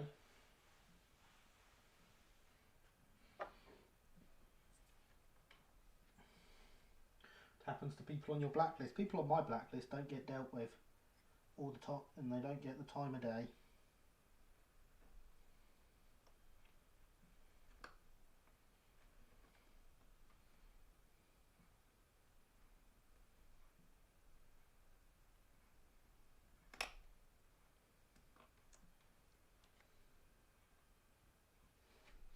Painted with proper paint pens. Yes. Has Tony Wright ever asked you for the time of day? If he has, I didn't answer him.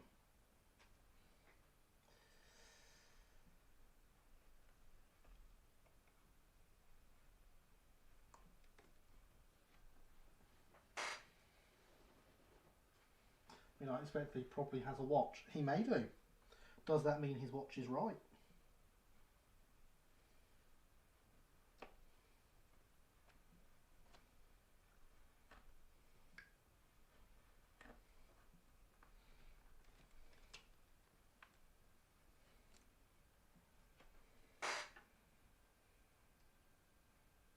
I also occasionally make sure people know of their deeds. Is it one he made himself? I bet he claims it is.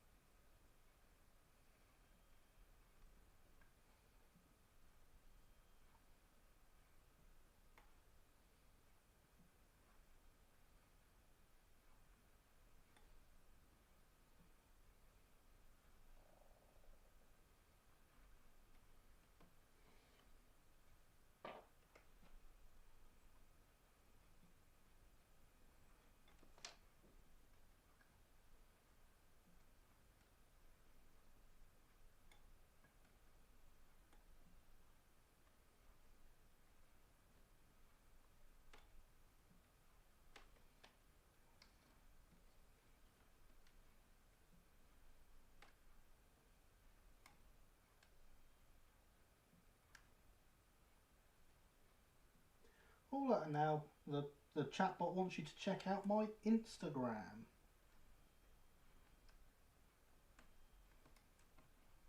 Because Instagram. I use it to promote the live stream so that you know there's a live stream happening. Only sometimes I forget to do it, so you know, it's totally worth jumping over there and giving me a follow.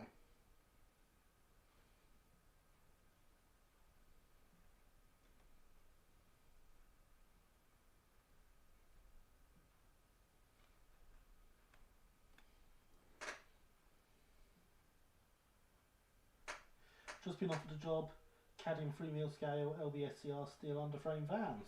Excellent. You must do this now. Now that you have told us about it, it must be done.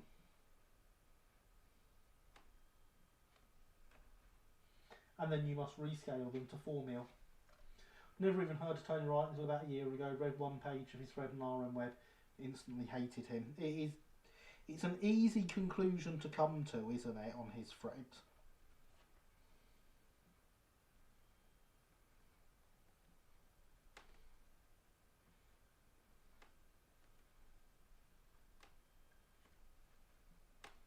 Because he really does believe his own hype.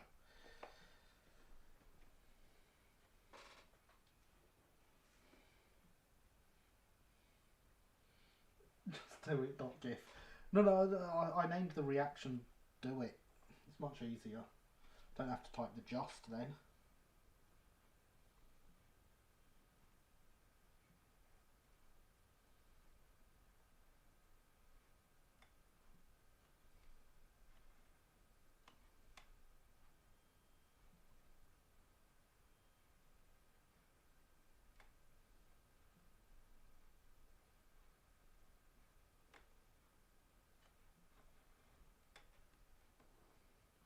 Better remember what happened last week.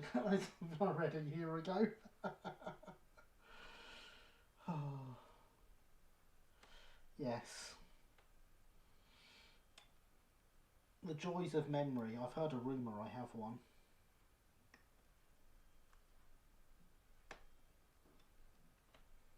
Can't remember whether it's true.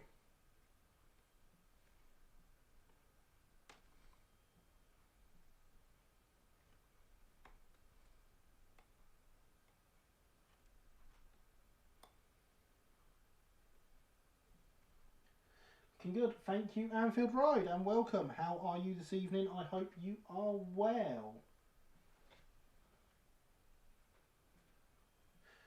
Don't remember thinking the most arrogant, condescending person on RM Web, and that is saying a lot. He is certainly up there, you're right, Alex.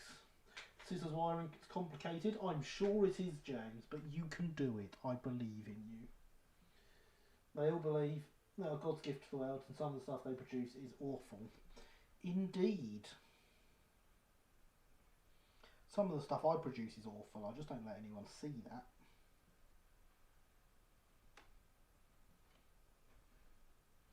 I mean, I like when people come and watch my shows.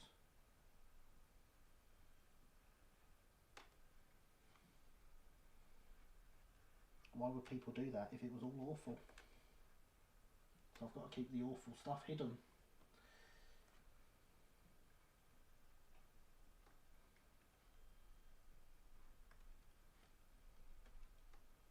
I mean, I'll be honest, this looks pretty awful at the moment, but that's because we're mixing the two colours of plastic. If the beading and the body were the same colour, it would look good.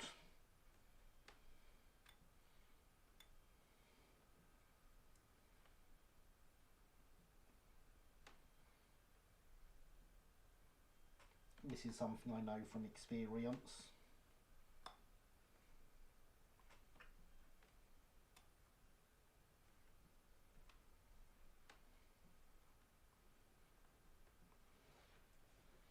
Hello, I thought I'd pop and see how Brake Coach was doing. Hello, Greg Northern. Welcome. How are you? I hope you are well.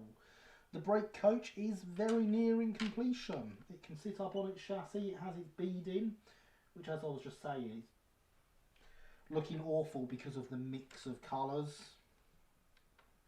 It always does at this stage if you're mixing colours.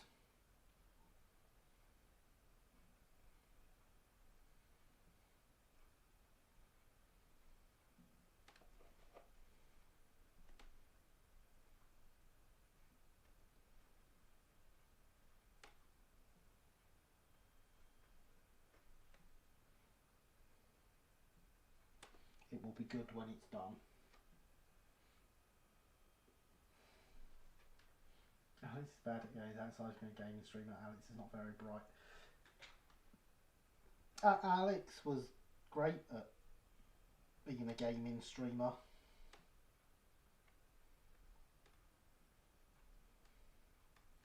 I discovered games I had never heard of before and watched Alex play them through to the end and complete them. People that are bad at games don't do that.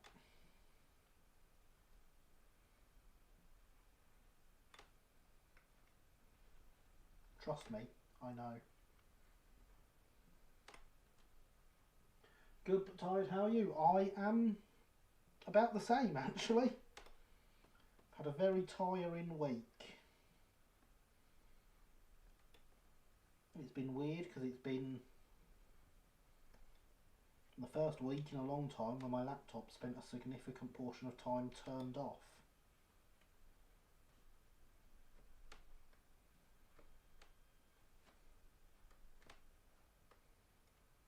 Because I may have got a little bit carried away with it. I played FIFA. Exactly.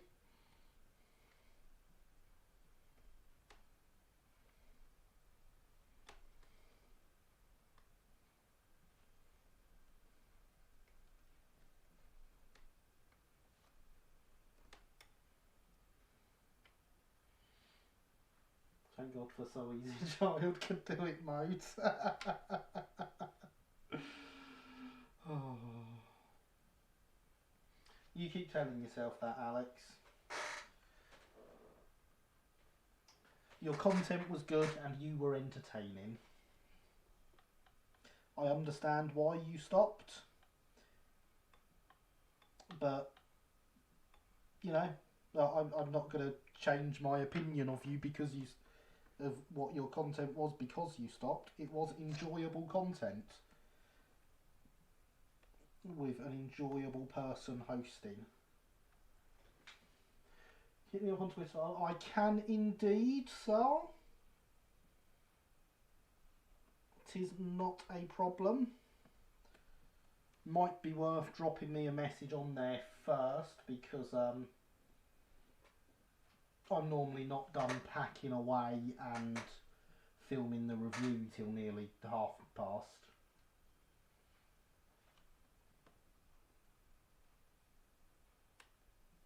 So my ability to remember stuff goes out the window.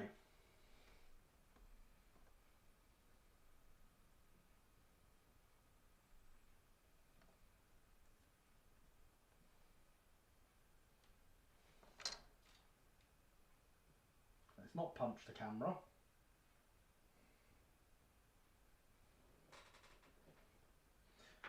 Not a problem.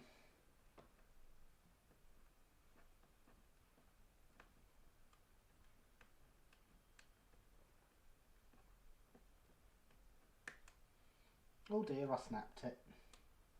Never mind. We've already seen that that's not really a problem.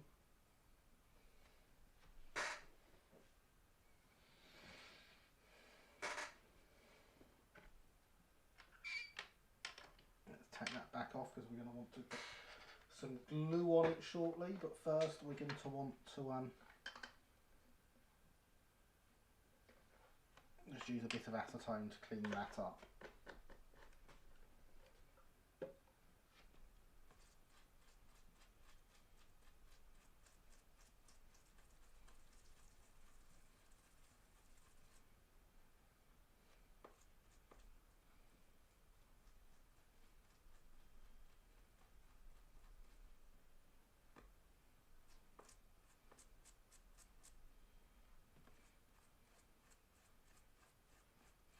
And you brushing it off with the acetone gets rid of the sticky residue from the double-sided tape, so it's no longer sticking to me.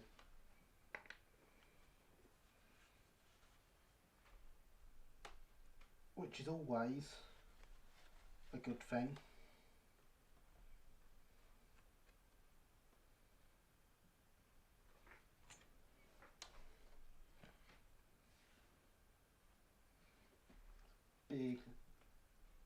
clump of glue on the end of there that I need to get off.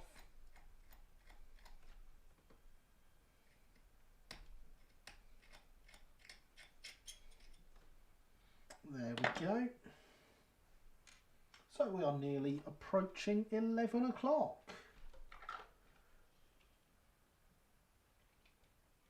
The night is very much running away with us. How is everyone doing? How are our projects getting on?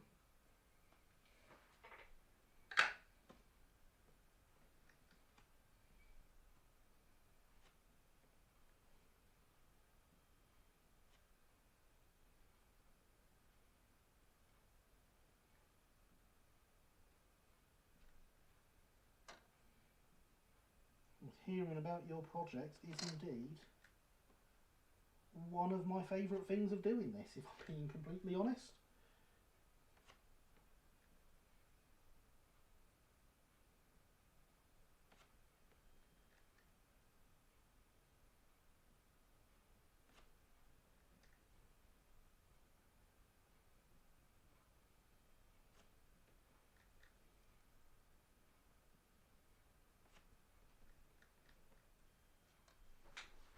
Starting on the underframe of carriage 3 of 4. Excellent. Excellent.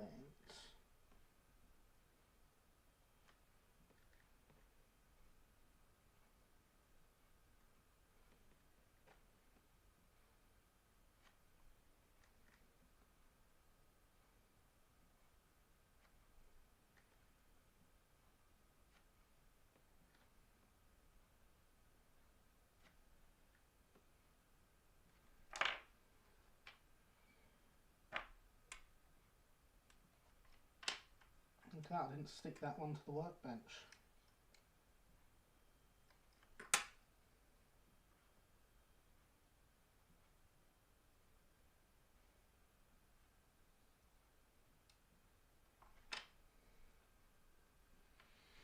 Try to see whether train controller will prevent the scissors setting itself in such a way to cause a short with a basic version of the wiring. Ah, well, I would certainly approve of preventing shorts. Number 4 is definitely going to be the tricky one. Need to figure out how to get a removable battery inside a six-wheeler without blocking off the underframe detail. That'll be fun. What you need to do is make the Great Southern have electric lighting and put the battery in a battery box. Would that work? Although I must say, Linny, you've genuinely got me considering fixed rakes with lighting and everything, with the stuff you've been showing on Discord this week.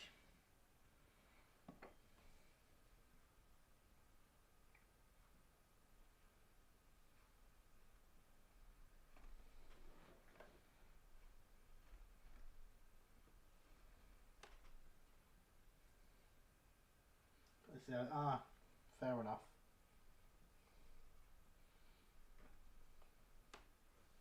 Lie and claim that the LSWR was electric lighting.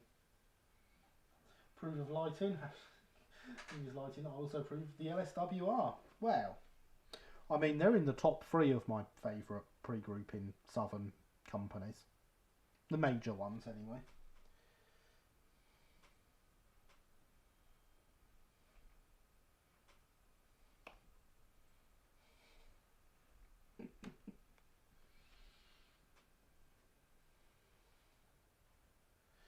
In the beginning phase, planning my fictional railway company, which will eventually have a layout. Excellent. I approve of fictional railway companies and having layouts. Thinking of holding the floor on the magnets, using the gas tanks as a handle to remove a section of floor to cover the battery compartment inside. Very clever, Linny. Very clever. Where are they if you include the minor companies? Ah, that means thinking of all the minor companies. And making a decision. I'd rather just pretend there was only the 3 of them.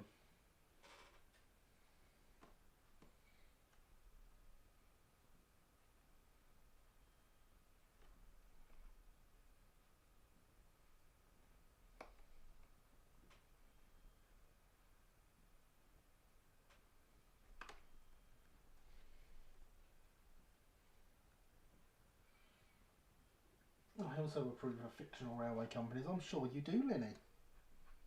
I'm sure you do.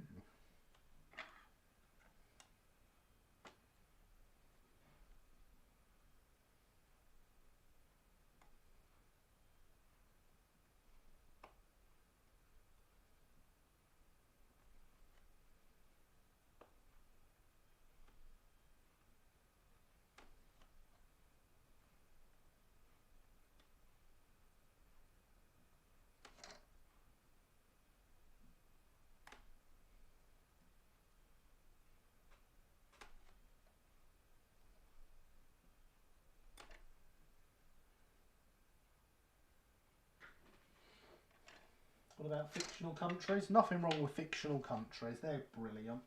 They're the best sort of countries. Proof fictional transport networks in Simutrains. Simutrains, it says, of course you do.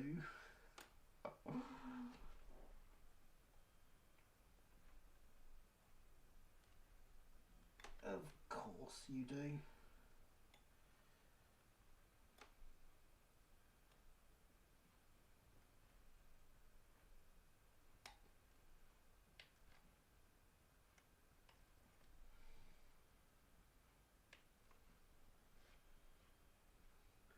I thought fictional country before sounds intriguing, like it would need a lot of planning. It does, doesn't it? Good night, I will catch you all again. Okay, thank you for coming by, Donegal Dad. It has been good to have you here. And I hope to see you again soon. Good night. Sleep well and all that good stuff. Got the State Railways of Bulgaria 1990 East Block. So, plenty fictional then. It's a Loughton RM website in a fictional country, AFK, the Turning Commentary Railway, I think. Indeed there is, and it's rather extensive from what, with everything behind it, from what I remember. It's been a while since I've looked in on the AFK.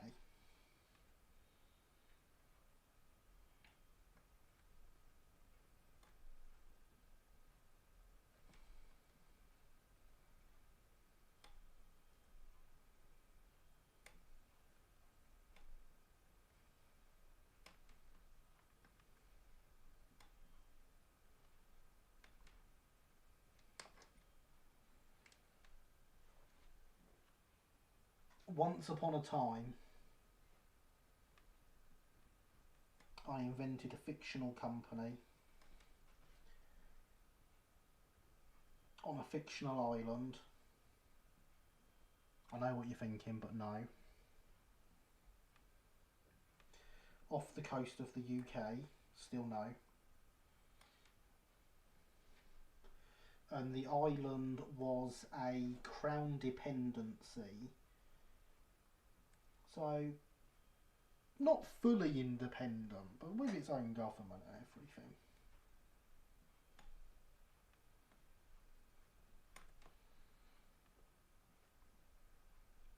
And I wanted to fill in as much history as I could for this island and why the railways were there. And so forth.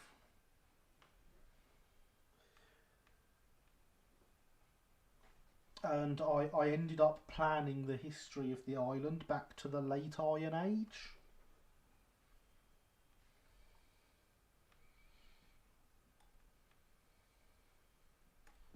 Good to be thorough. City fans approve of fictional countries, like they do. Tonya speaks Esperanto, apparently the layout is fascinating. All the trains run to timetable various delays being caused by random number generators. Yes, I forgot about that bit, yes. All of it Isle of Man. There was certainly a degree of Isle of Man in the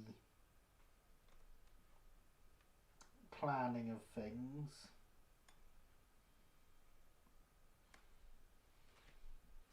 Right, I'm struggling with where to set it in the UK. It's a lot of history. It is. It is a fair amount of history.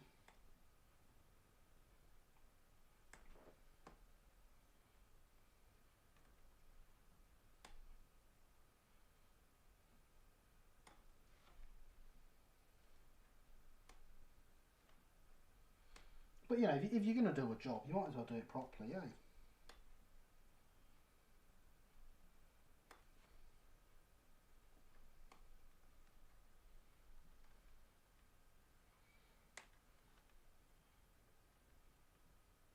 I mean, that plan with that island and stuff came about because I couldn't think of where to put a railway in the UK. So instead I made somewhere new to put it.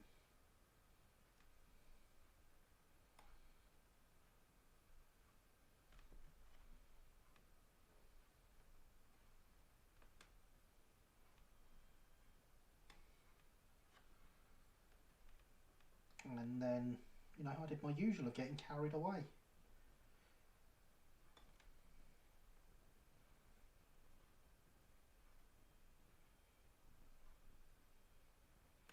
Took months and months and months planning that. And then I started modelling the Brighton instead.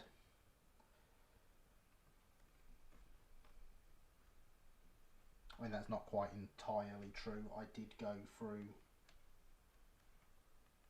BR Southern region before getting to the Brighton. It's always worth kind of a sensitive background history. She fictional railway companies islands. When it becomes popular, it gives the fans something to totally disregard. Yeah, exactly.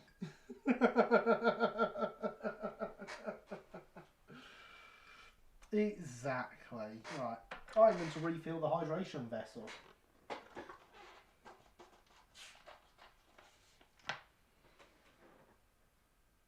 Why do you like on the LBSC incidentally? Locality? Yeah, locality and terriers.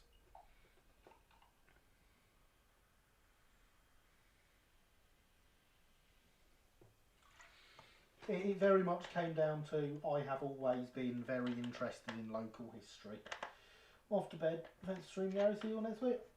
Thanks for coming, Great Northern. See you next week. Good night. Sleep well, etc.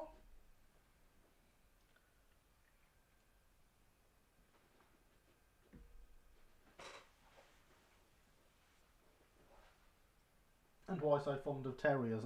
Have you seen them? Just look at them. They are perfection in machine form.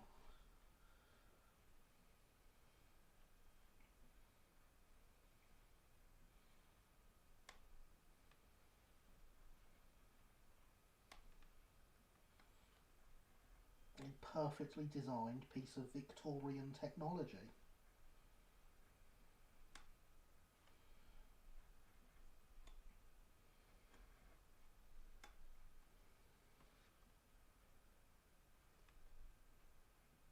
They have the elegant looks.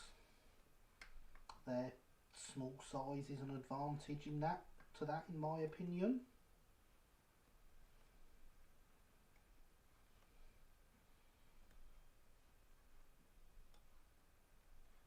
They were built around a job and did it perfectly.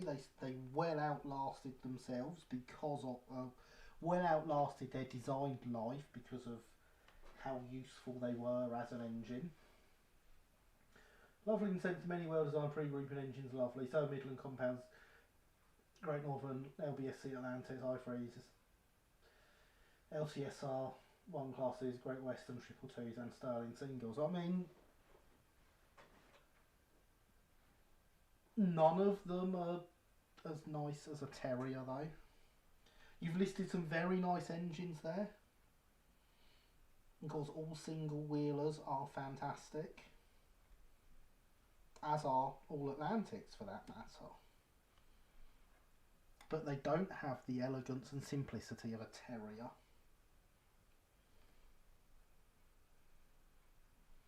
An 060 tank engine, it's a workhorse and yet it's also the most perfectly elegant machine.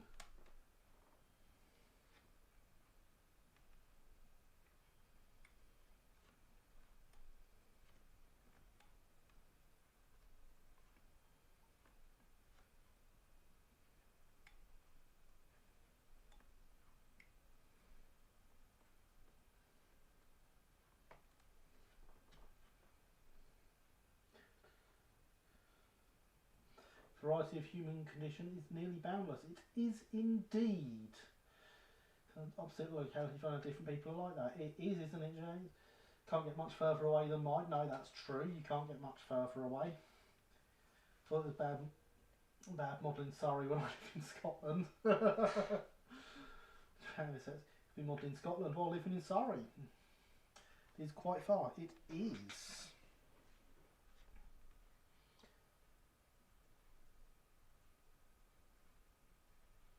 See, I don't go very far outside my locality, even in my history, personally.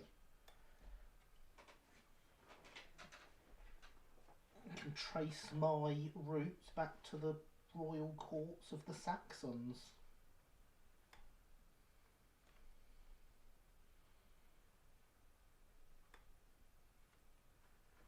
And fighting alongside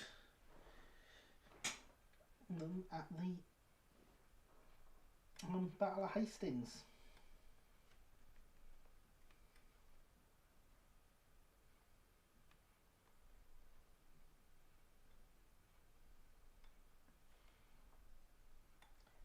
Say my family don't get about much.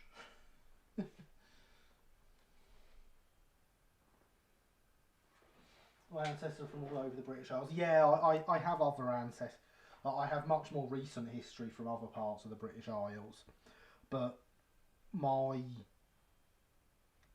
if you follow my surname backwards,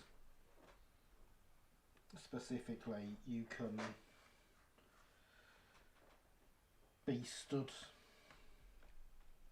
at Hastings 1,000 years ago. My lad is fictional based on an area around the Midlands. Awesome. Midlands is a good area.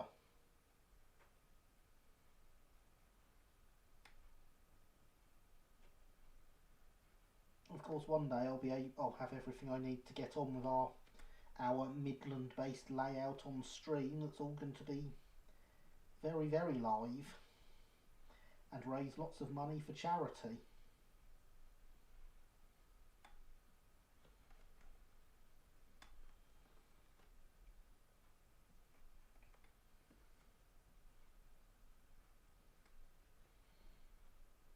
At least it'd best raise lots of money for charity.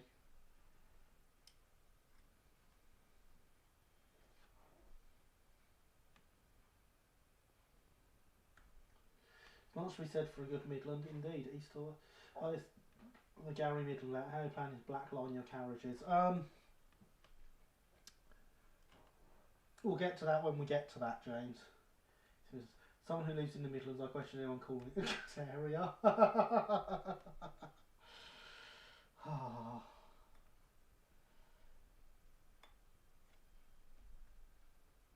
You forget where I live, Alex. That's all I'm going to say to that.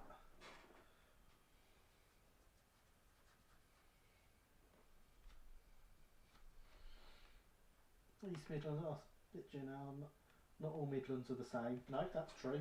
Some bits are quite nice.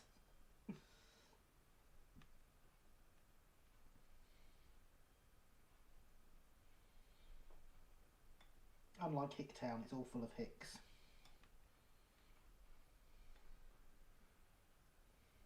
Imagine being near Stoke.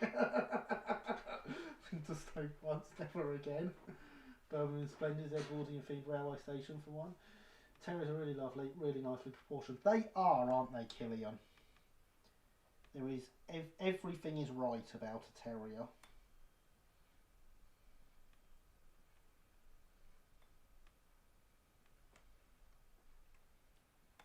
Hicktown's full of Hicks. Is Kemptown full of Kemps? Unfortunately not. Kemptown's too built up and busy and stuff for me.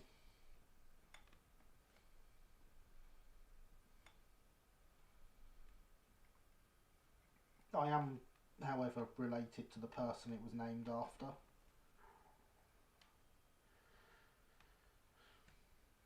Birmingham has nice parts to it, but it's largely awful. I'll take your word on that, Alex. I've never been. I like nice parts. Can you confirm there are worse? There is worse than Stoke. It's called Staines.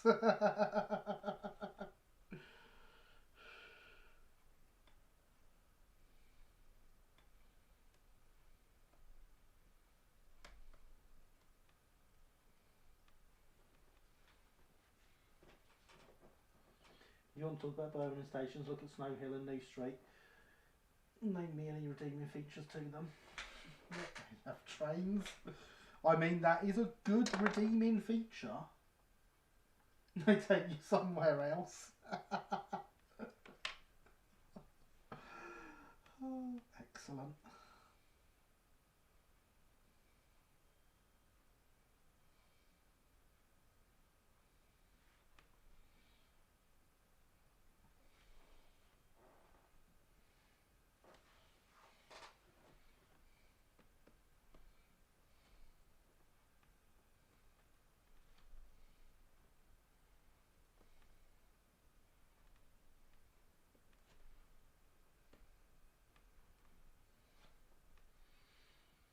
Seeing trains around these parts worth livery in history. I'm more concerned with interior comfort. That's not very good on the voyages.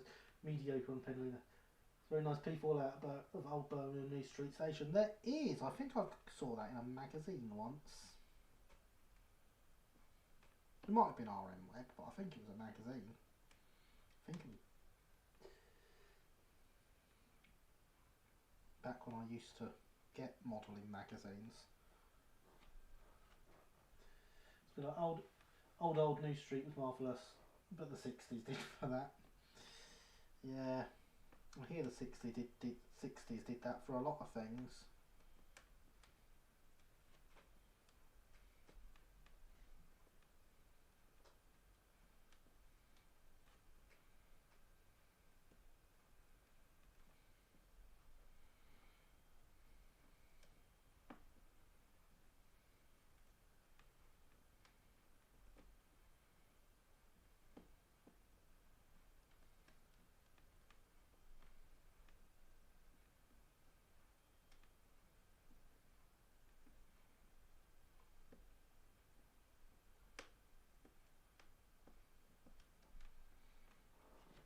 And there we go, the last of the paper peeled off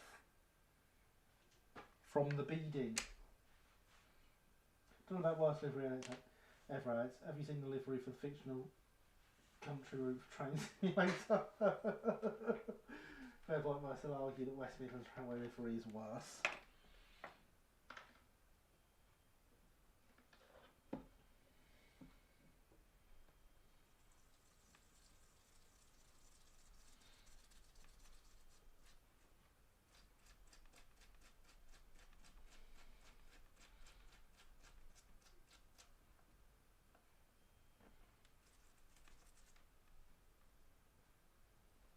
I have to actually agree with Alex. West Midlands Railway is pretty foul livery. Mainly because it is real rather than confined to a DLC I can ignore. It is. It's not a nice livery. You are right.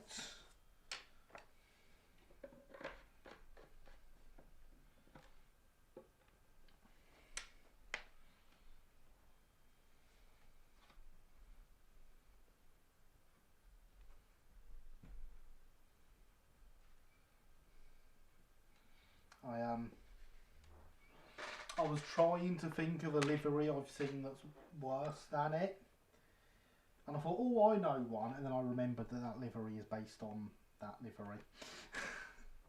It's a fictional one actually based on it. It's like, so yeah. Train Sim one is beige and orange. No, that sounds better to me. Actually. Beige and brown. Still sounds better.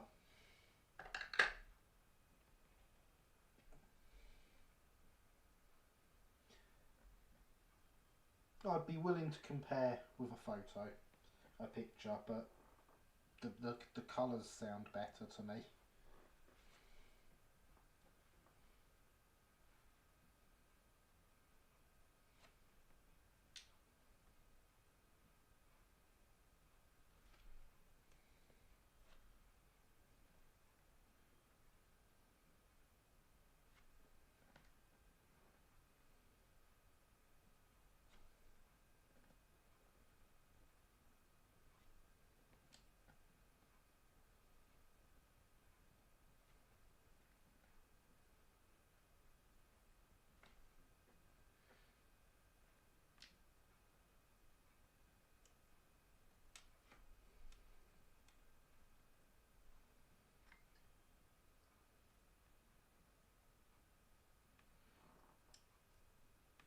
And there we are, the last bit of beading stuck on.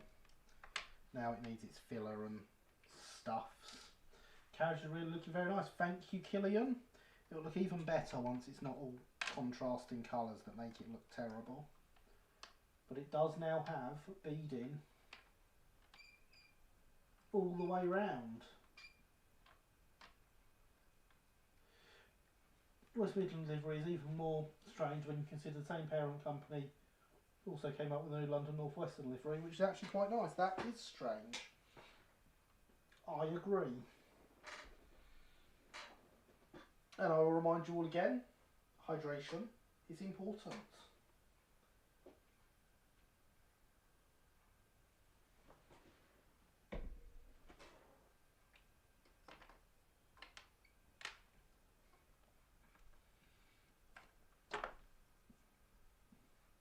So what we can do now, this side that has now had time to dry, we can add grooves for the doors into the bill. Look, that bit's not stuck. So that bit hasn't had time to dry because it's not stuck properly. There's the pin.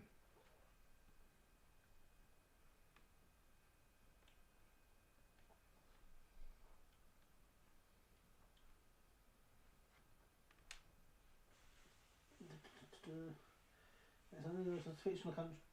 It's a fictional country route tracing will have a proper name for the route. It must do. And thank you, Alex. Marsdenshire by Just Trains. There we go. So before we do that, let's finish building it, shall we? Because we want to put a dividing wall in here as well. We've got a nice big sheet of plasticard for that.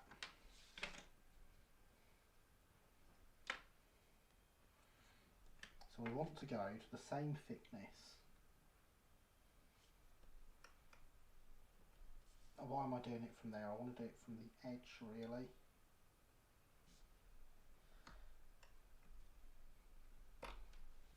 Same thickness as that.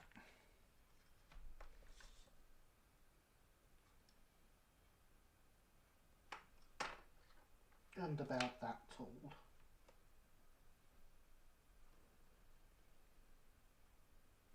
And before anyone questions whether I can cut straight, cut that freehand. It's been out for years. It's just come out on Steam as part of JT's new partnership with Dovetail. So now everyone's discovering it despite it being out for years. I was going to go now, stay safe all, nice tree go. Okay, thank you for coming by, J94. I look forward to seeing you again soon. Sleep well.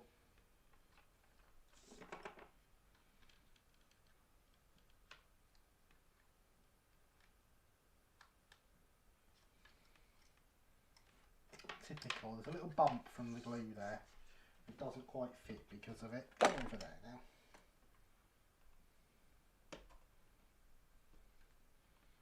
Let's deal with that little bump.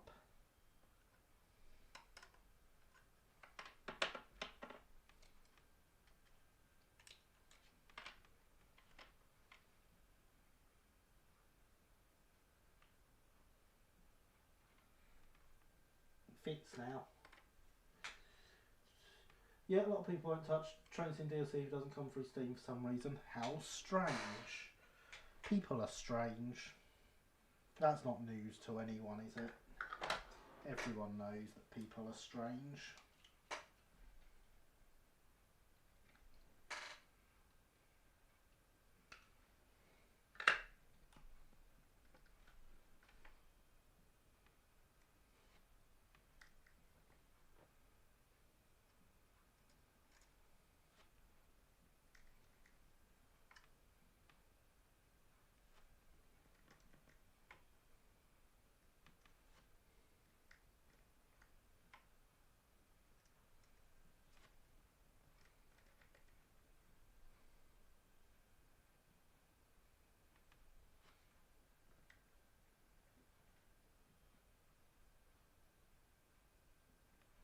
So covered the inside there where we want this with glue.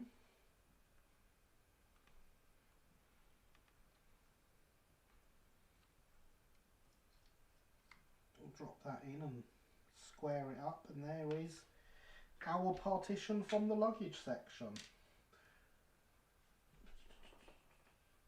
People who aren't strange are weird. Indeed they are. So now we have a partition here from the guard and a partition here from the luggage. There is no partition between the two carriages because this would have only had a half wall which would have been the same height as the seats in it, and a single lamp shared between both compartments in the period we are modelling. Because, you know, luxury. Used to be more third-party dev releases on Steam, have since gone solo, found other sites to distribute. Bossman Games, Arsenal Powerhouse, Matrix Trains, all made to change. Fair enough.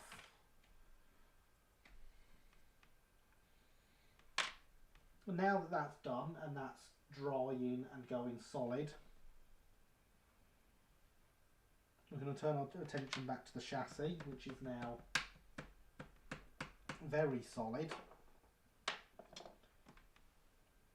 because this needs some work to be able to have couplings fitted to it. So if I reach over here and grab my couplings, your buffers, your just a label from some couplings, handrail knobs, SECR lettering, wrong type of couplings, wrong type of couplings. I have lots of packs of screw links and not so many packs of free links. Interesting. They either stopped altogether or released cut down versions on Steam. Fair enough. I'm not sure I'd stop altogether if there is a lot of people that will only go there for content, but each to their own.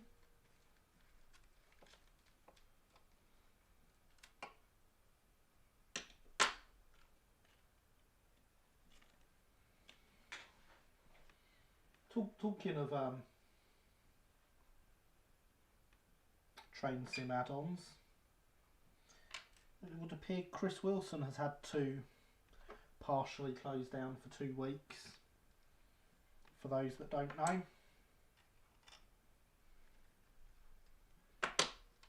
as it would appear he's not very well.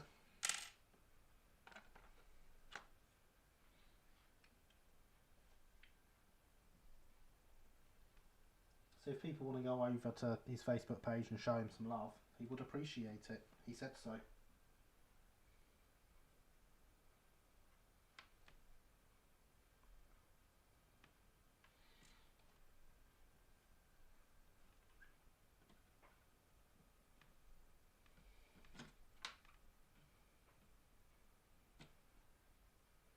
Let's mark that. Let's see what I'm doing now.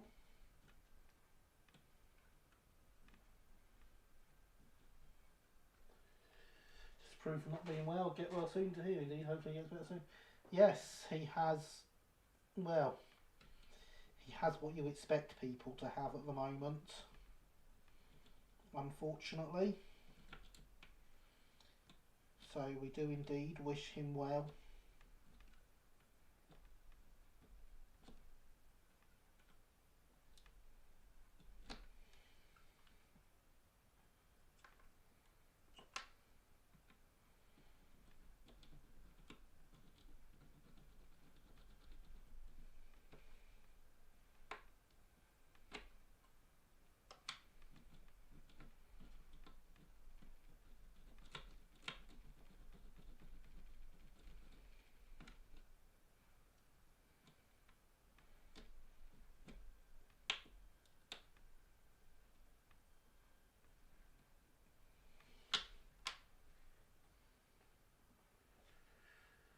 I paid extra for a copy of a game that wasn't Steam branded, only to put the CD in the computer and receive the message, installing Steam.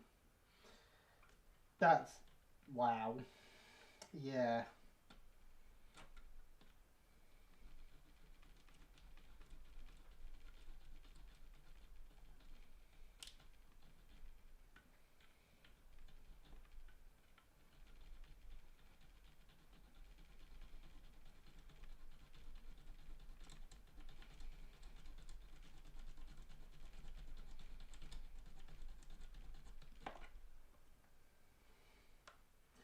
All the best for him indeed, have you? Problem with Steam releases are profit margins and licensing. Both Steam and Dovetail don't cut the money your product makes. You have to follow Dovetail's rules about content of the DLC. But if it's where the market is,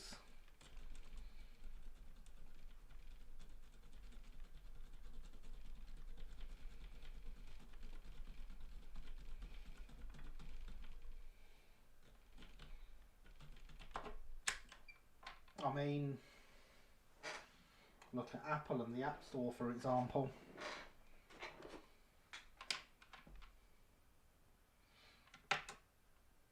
Where did I put the bag of coupling bits?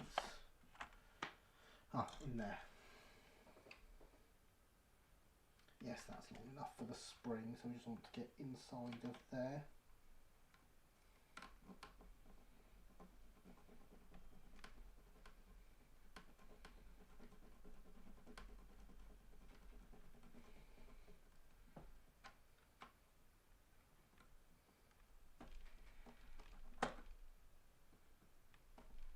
Of course, this is where having a thinner blade would be better.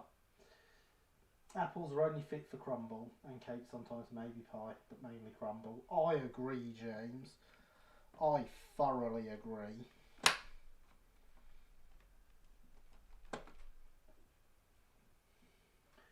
Apple take 45% of everything, so high. Yeah, they take huge margins on it.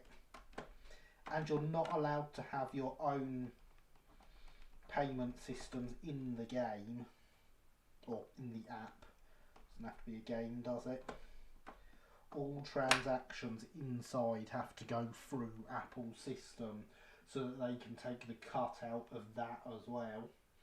For example, when Dovetail pull products because the license expires, version of your product goes to Amazon Powerhouse, got around that on their site by selling everything unbranded and providing free branding patch. Yeah, I do remember you talking about that before.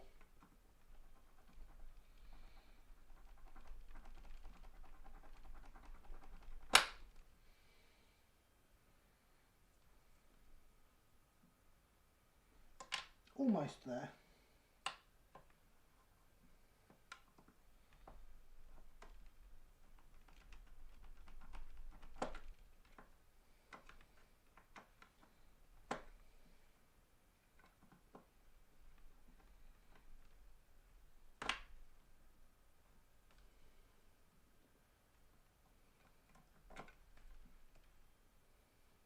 Yet another reason, the whole idea of IP is fundamentally abusive, must be abolished.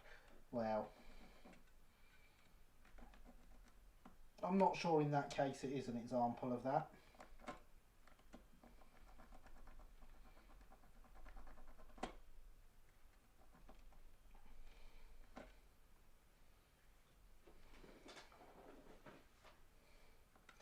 But I do get where you're coming from.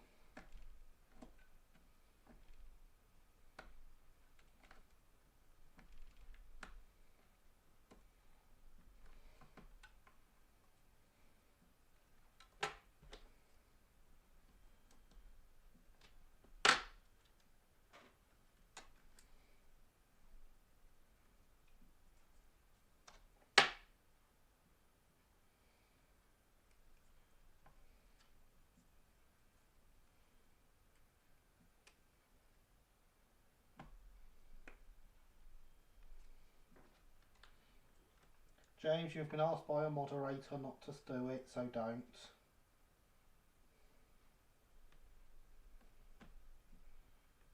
Pretty sure that's one of the rules in the description.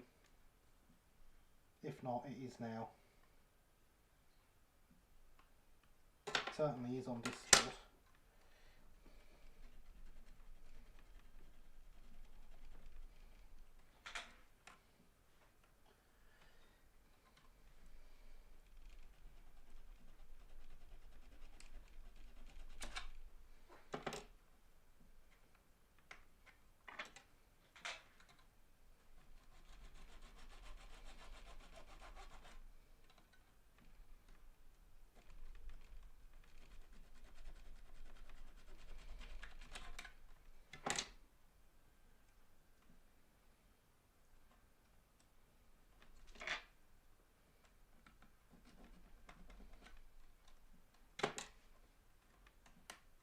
And there we go.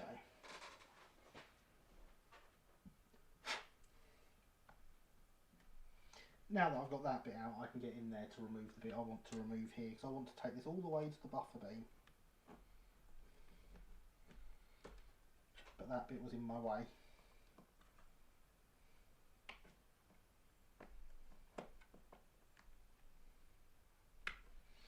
In fact, I can probably get in there with the knife blade now.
And there we go, that is that section removed how I want it to be, which will allow us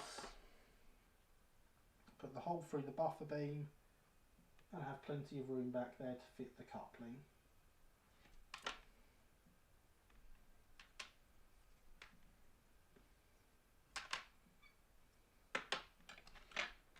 Now we just need to do the same on the other side.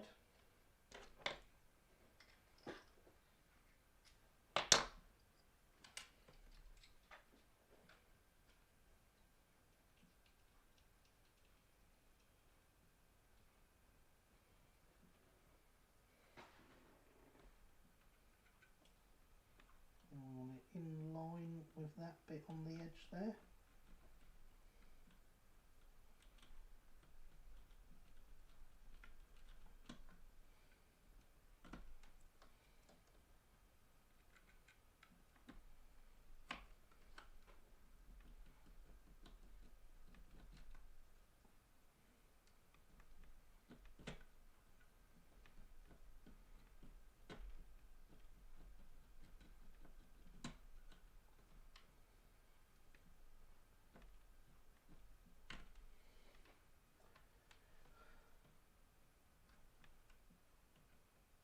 So we are at the last 20 minutes now. How are we all doing?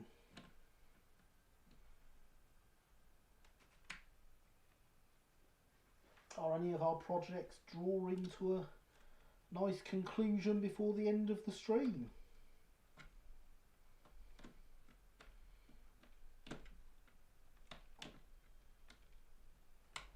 Yeah, unlike mine where I purposely clickbaited you in with a title I knew wasn't going to happen.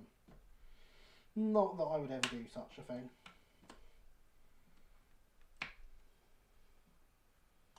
You're cutting, I'm drilling.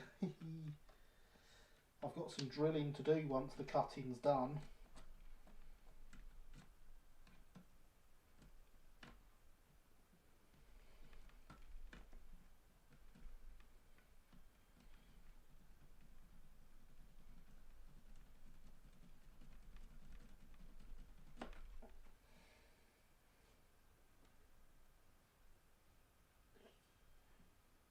I just hear a pretty good defence TS day. 13-year-old game's pretty good, that they are still supporting it and making improvements and making new content for it. That is true. That is true. Dovetail's trying more than I think most fans, me included, give them credit for. I don't know about that. I mean, they are very trying, clearly. And hello, A1, how are you? It is very good to see you here.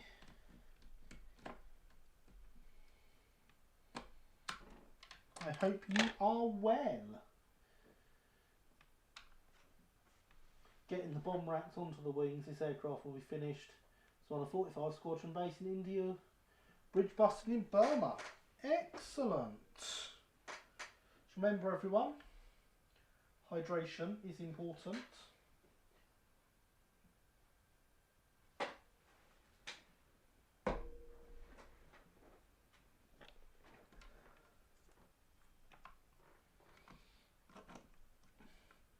Now let's go straight to... No, that's gonna snap something I don't want snapped. We do need to start it off a bit first.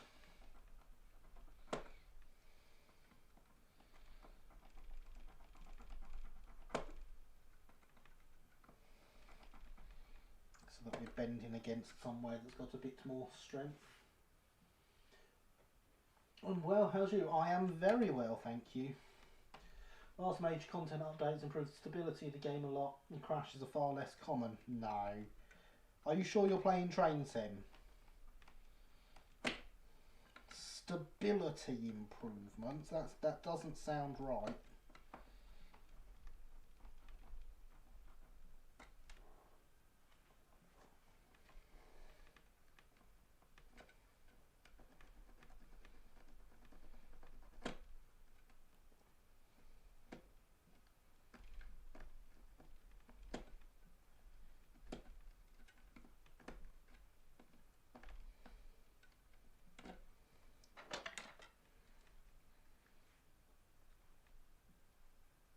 That's a bit better.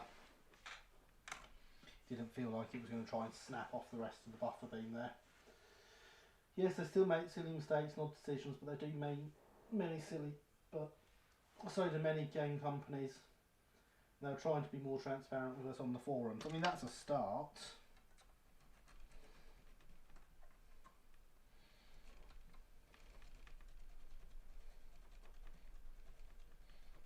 I hope someone's taking note of the time of all these messages of Alex saying nice things about Dovetail. We might need to reference back to them at some point in the future.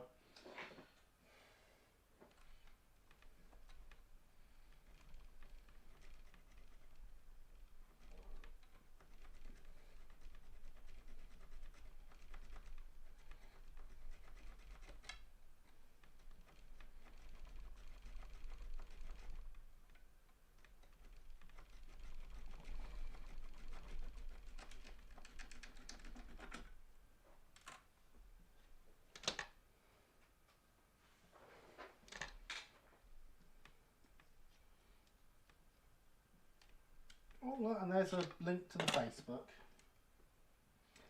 See, the Facebook gets a look in with the bot, but the blog doesn't. And the blog is clearly far superior.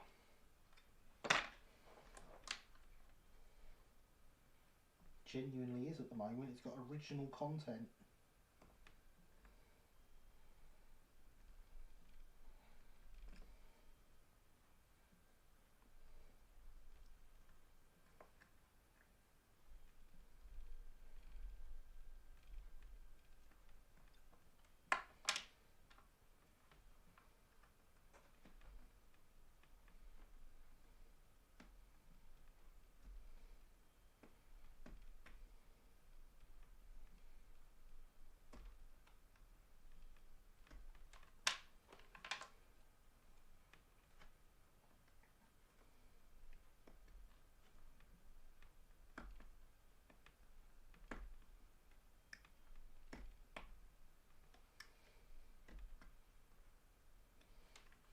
Yes, I really must correct that and get a message promoting the blog stuck in the chat bot, mustn't I? oakhillmotorrailway.co.uk/blog.php.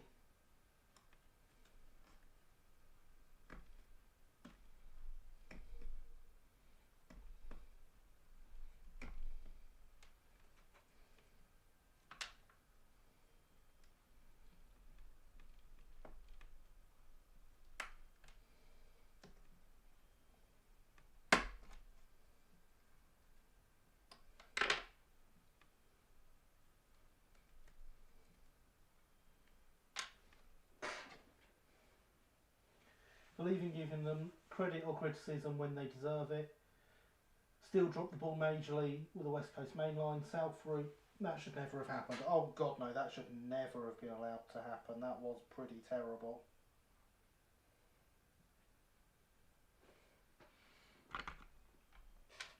I expect someone turned around to them and said, we probably need to be a bit more open and fair and stuff with all these guys if we're going to put out content like that.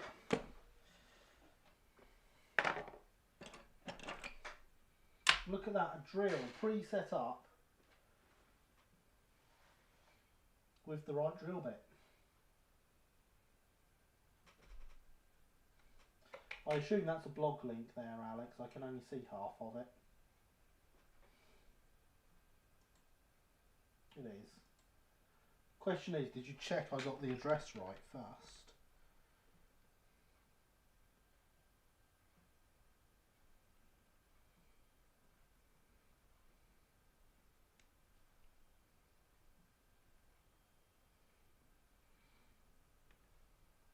Yes, now we take our little hand drill and we work our way through the buffer beam.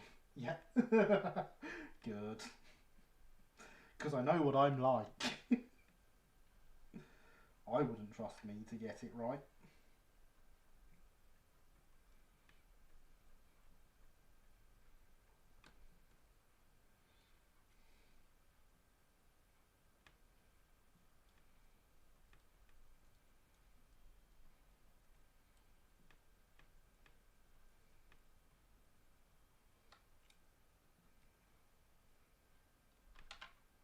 So I do think we'll end up putting some paint on this carriage next week.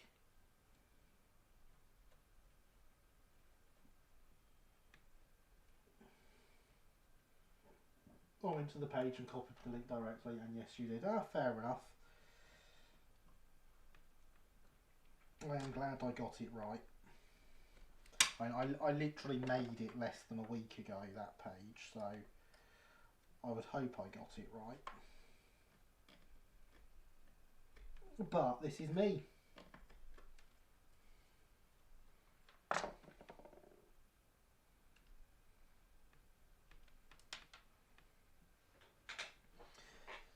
Yes, I can definitely see us putting some paint on this carriage next week.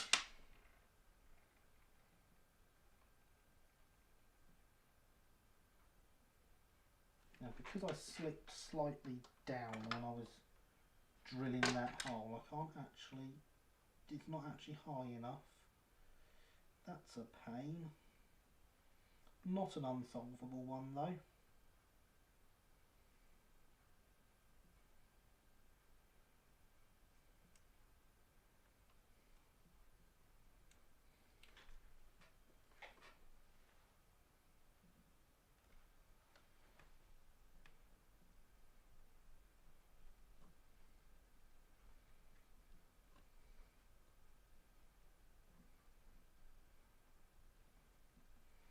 Evidently, I do not intend on keeping the blog necessarily just for railway stuff. Primarily, yes. But you may find non-railway stuff finds its way onto there occasionally.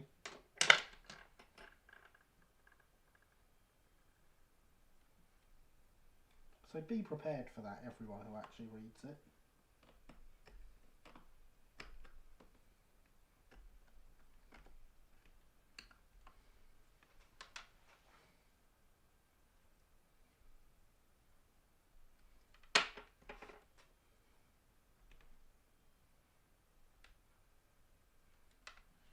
Which evidently is more people than I thought it would be.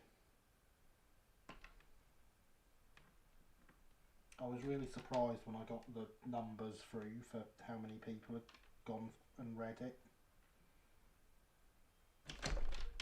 And I know they'd read it because they stuck around long enough on the page.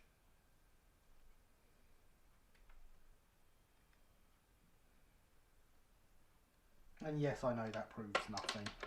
But why else would you stick around on the page?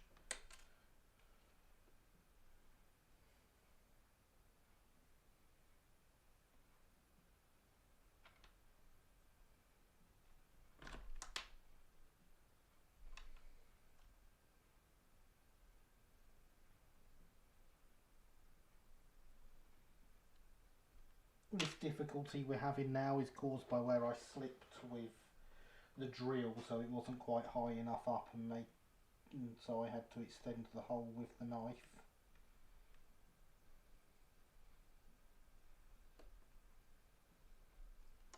There we go, we're through.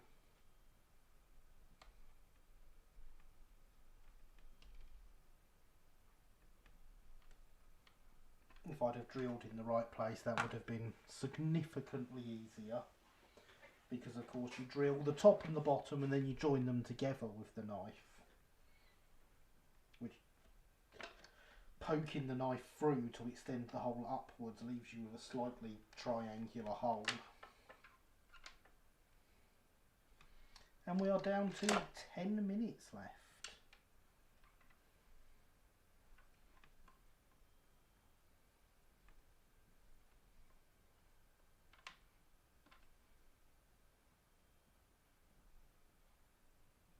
So let's see if we can get the hole for the other hook drilled out now.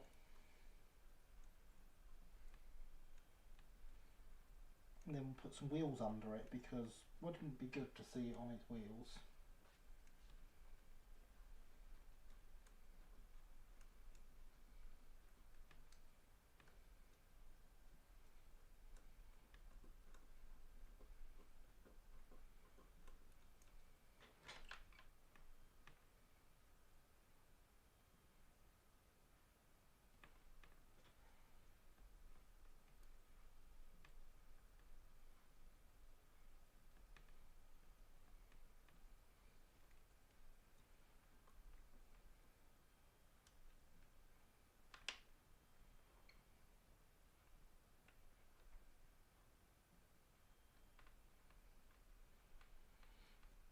Indeed, excellent. I'm glad you agree. The problem is they won't actually be its wheels. They'll be the right size, but they'll be the wrong style, because I still don't have any spoked wheels the right size.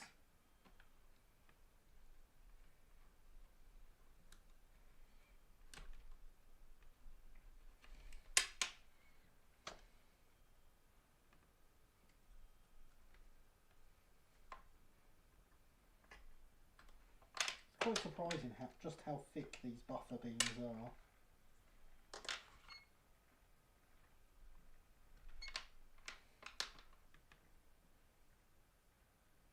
That's exactly where we want it that time.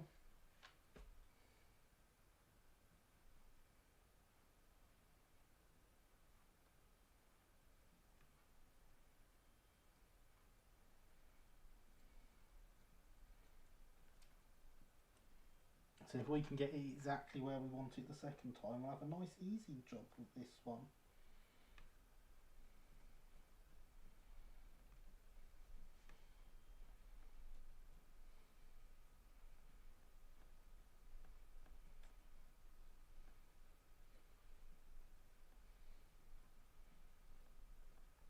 I mean, obviously it won't be easy getting this drilled through here.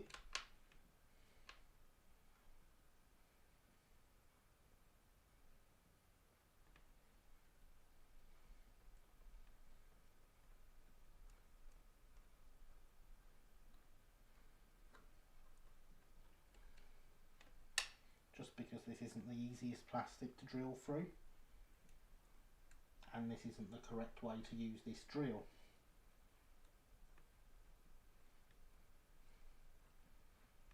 If I were using it correctly, it would go a lot faster, but it would also not go very well.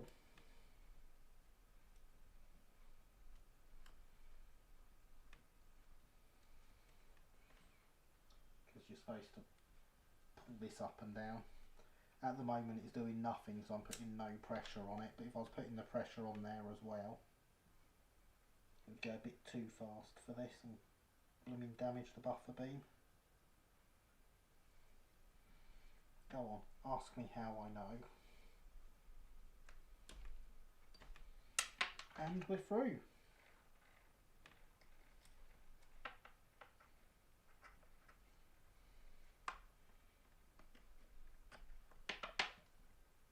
So we'll trim away the excess from around the hole. Poke it back through again to open it back out.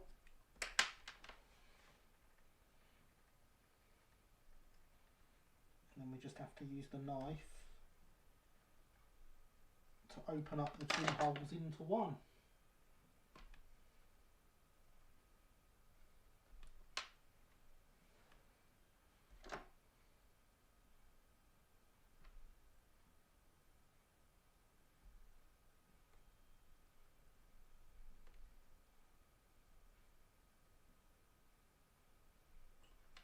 And there goes our hook.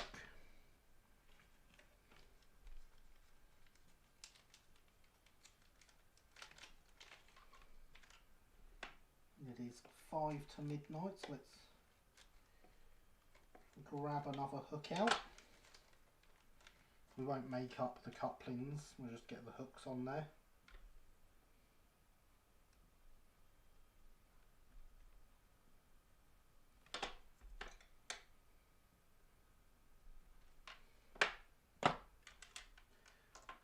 We'll get our 14mm Mansell wheels. Again, they should be spoked, but I don't have any spoked wheels this size. Plop the carriage up, put the loco with it,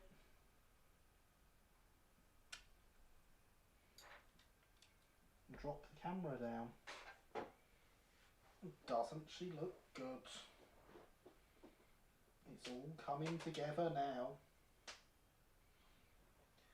Still to do, obviously, is the roof and the footboards, along with scoring the lines back out for the doors, so we can get all that done reasonably quickly at the start of next week's stream, and then we can get some paint on it, which will be interesting. You see, according to the Southern Style book, second class coaches were chocolate brown, only it also says chocolate brown wasn't what we would today picture as chocolate brown. It was a more reddish brown colour, which is making me think it might be best to use the mahogany paint, which is a reddish brown colour. So that may be what we end up going with for this one.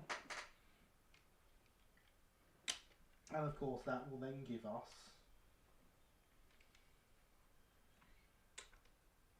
a very colourful train.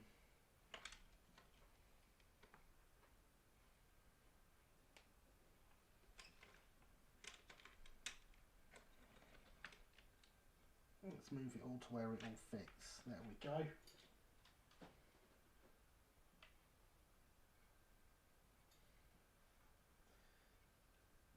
Excellent, thank you. Quite marvellous, thank you. Fantastic work, thank you. Extreme Bruce Forsyth voice. Didn't he do well, ladies and gentlemen? Yeah, I can't do Bruce I can't do Bruce's voice, unfortunately. Sounds like a reasonable hypothesis. Thank you, Alex. So, yes, there we are, ladies and gentlemen. We have survived another week. In just a couple of minutes, it shall be Monday here in the UK, and the start of a new week, because the week starts on Monday.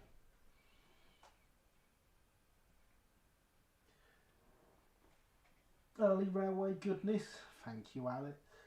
Looking really great, Gary. Thank you, Andy. So, yes, thank you everyone for coming.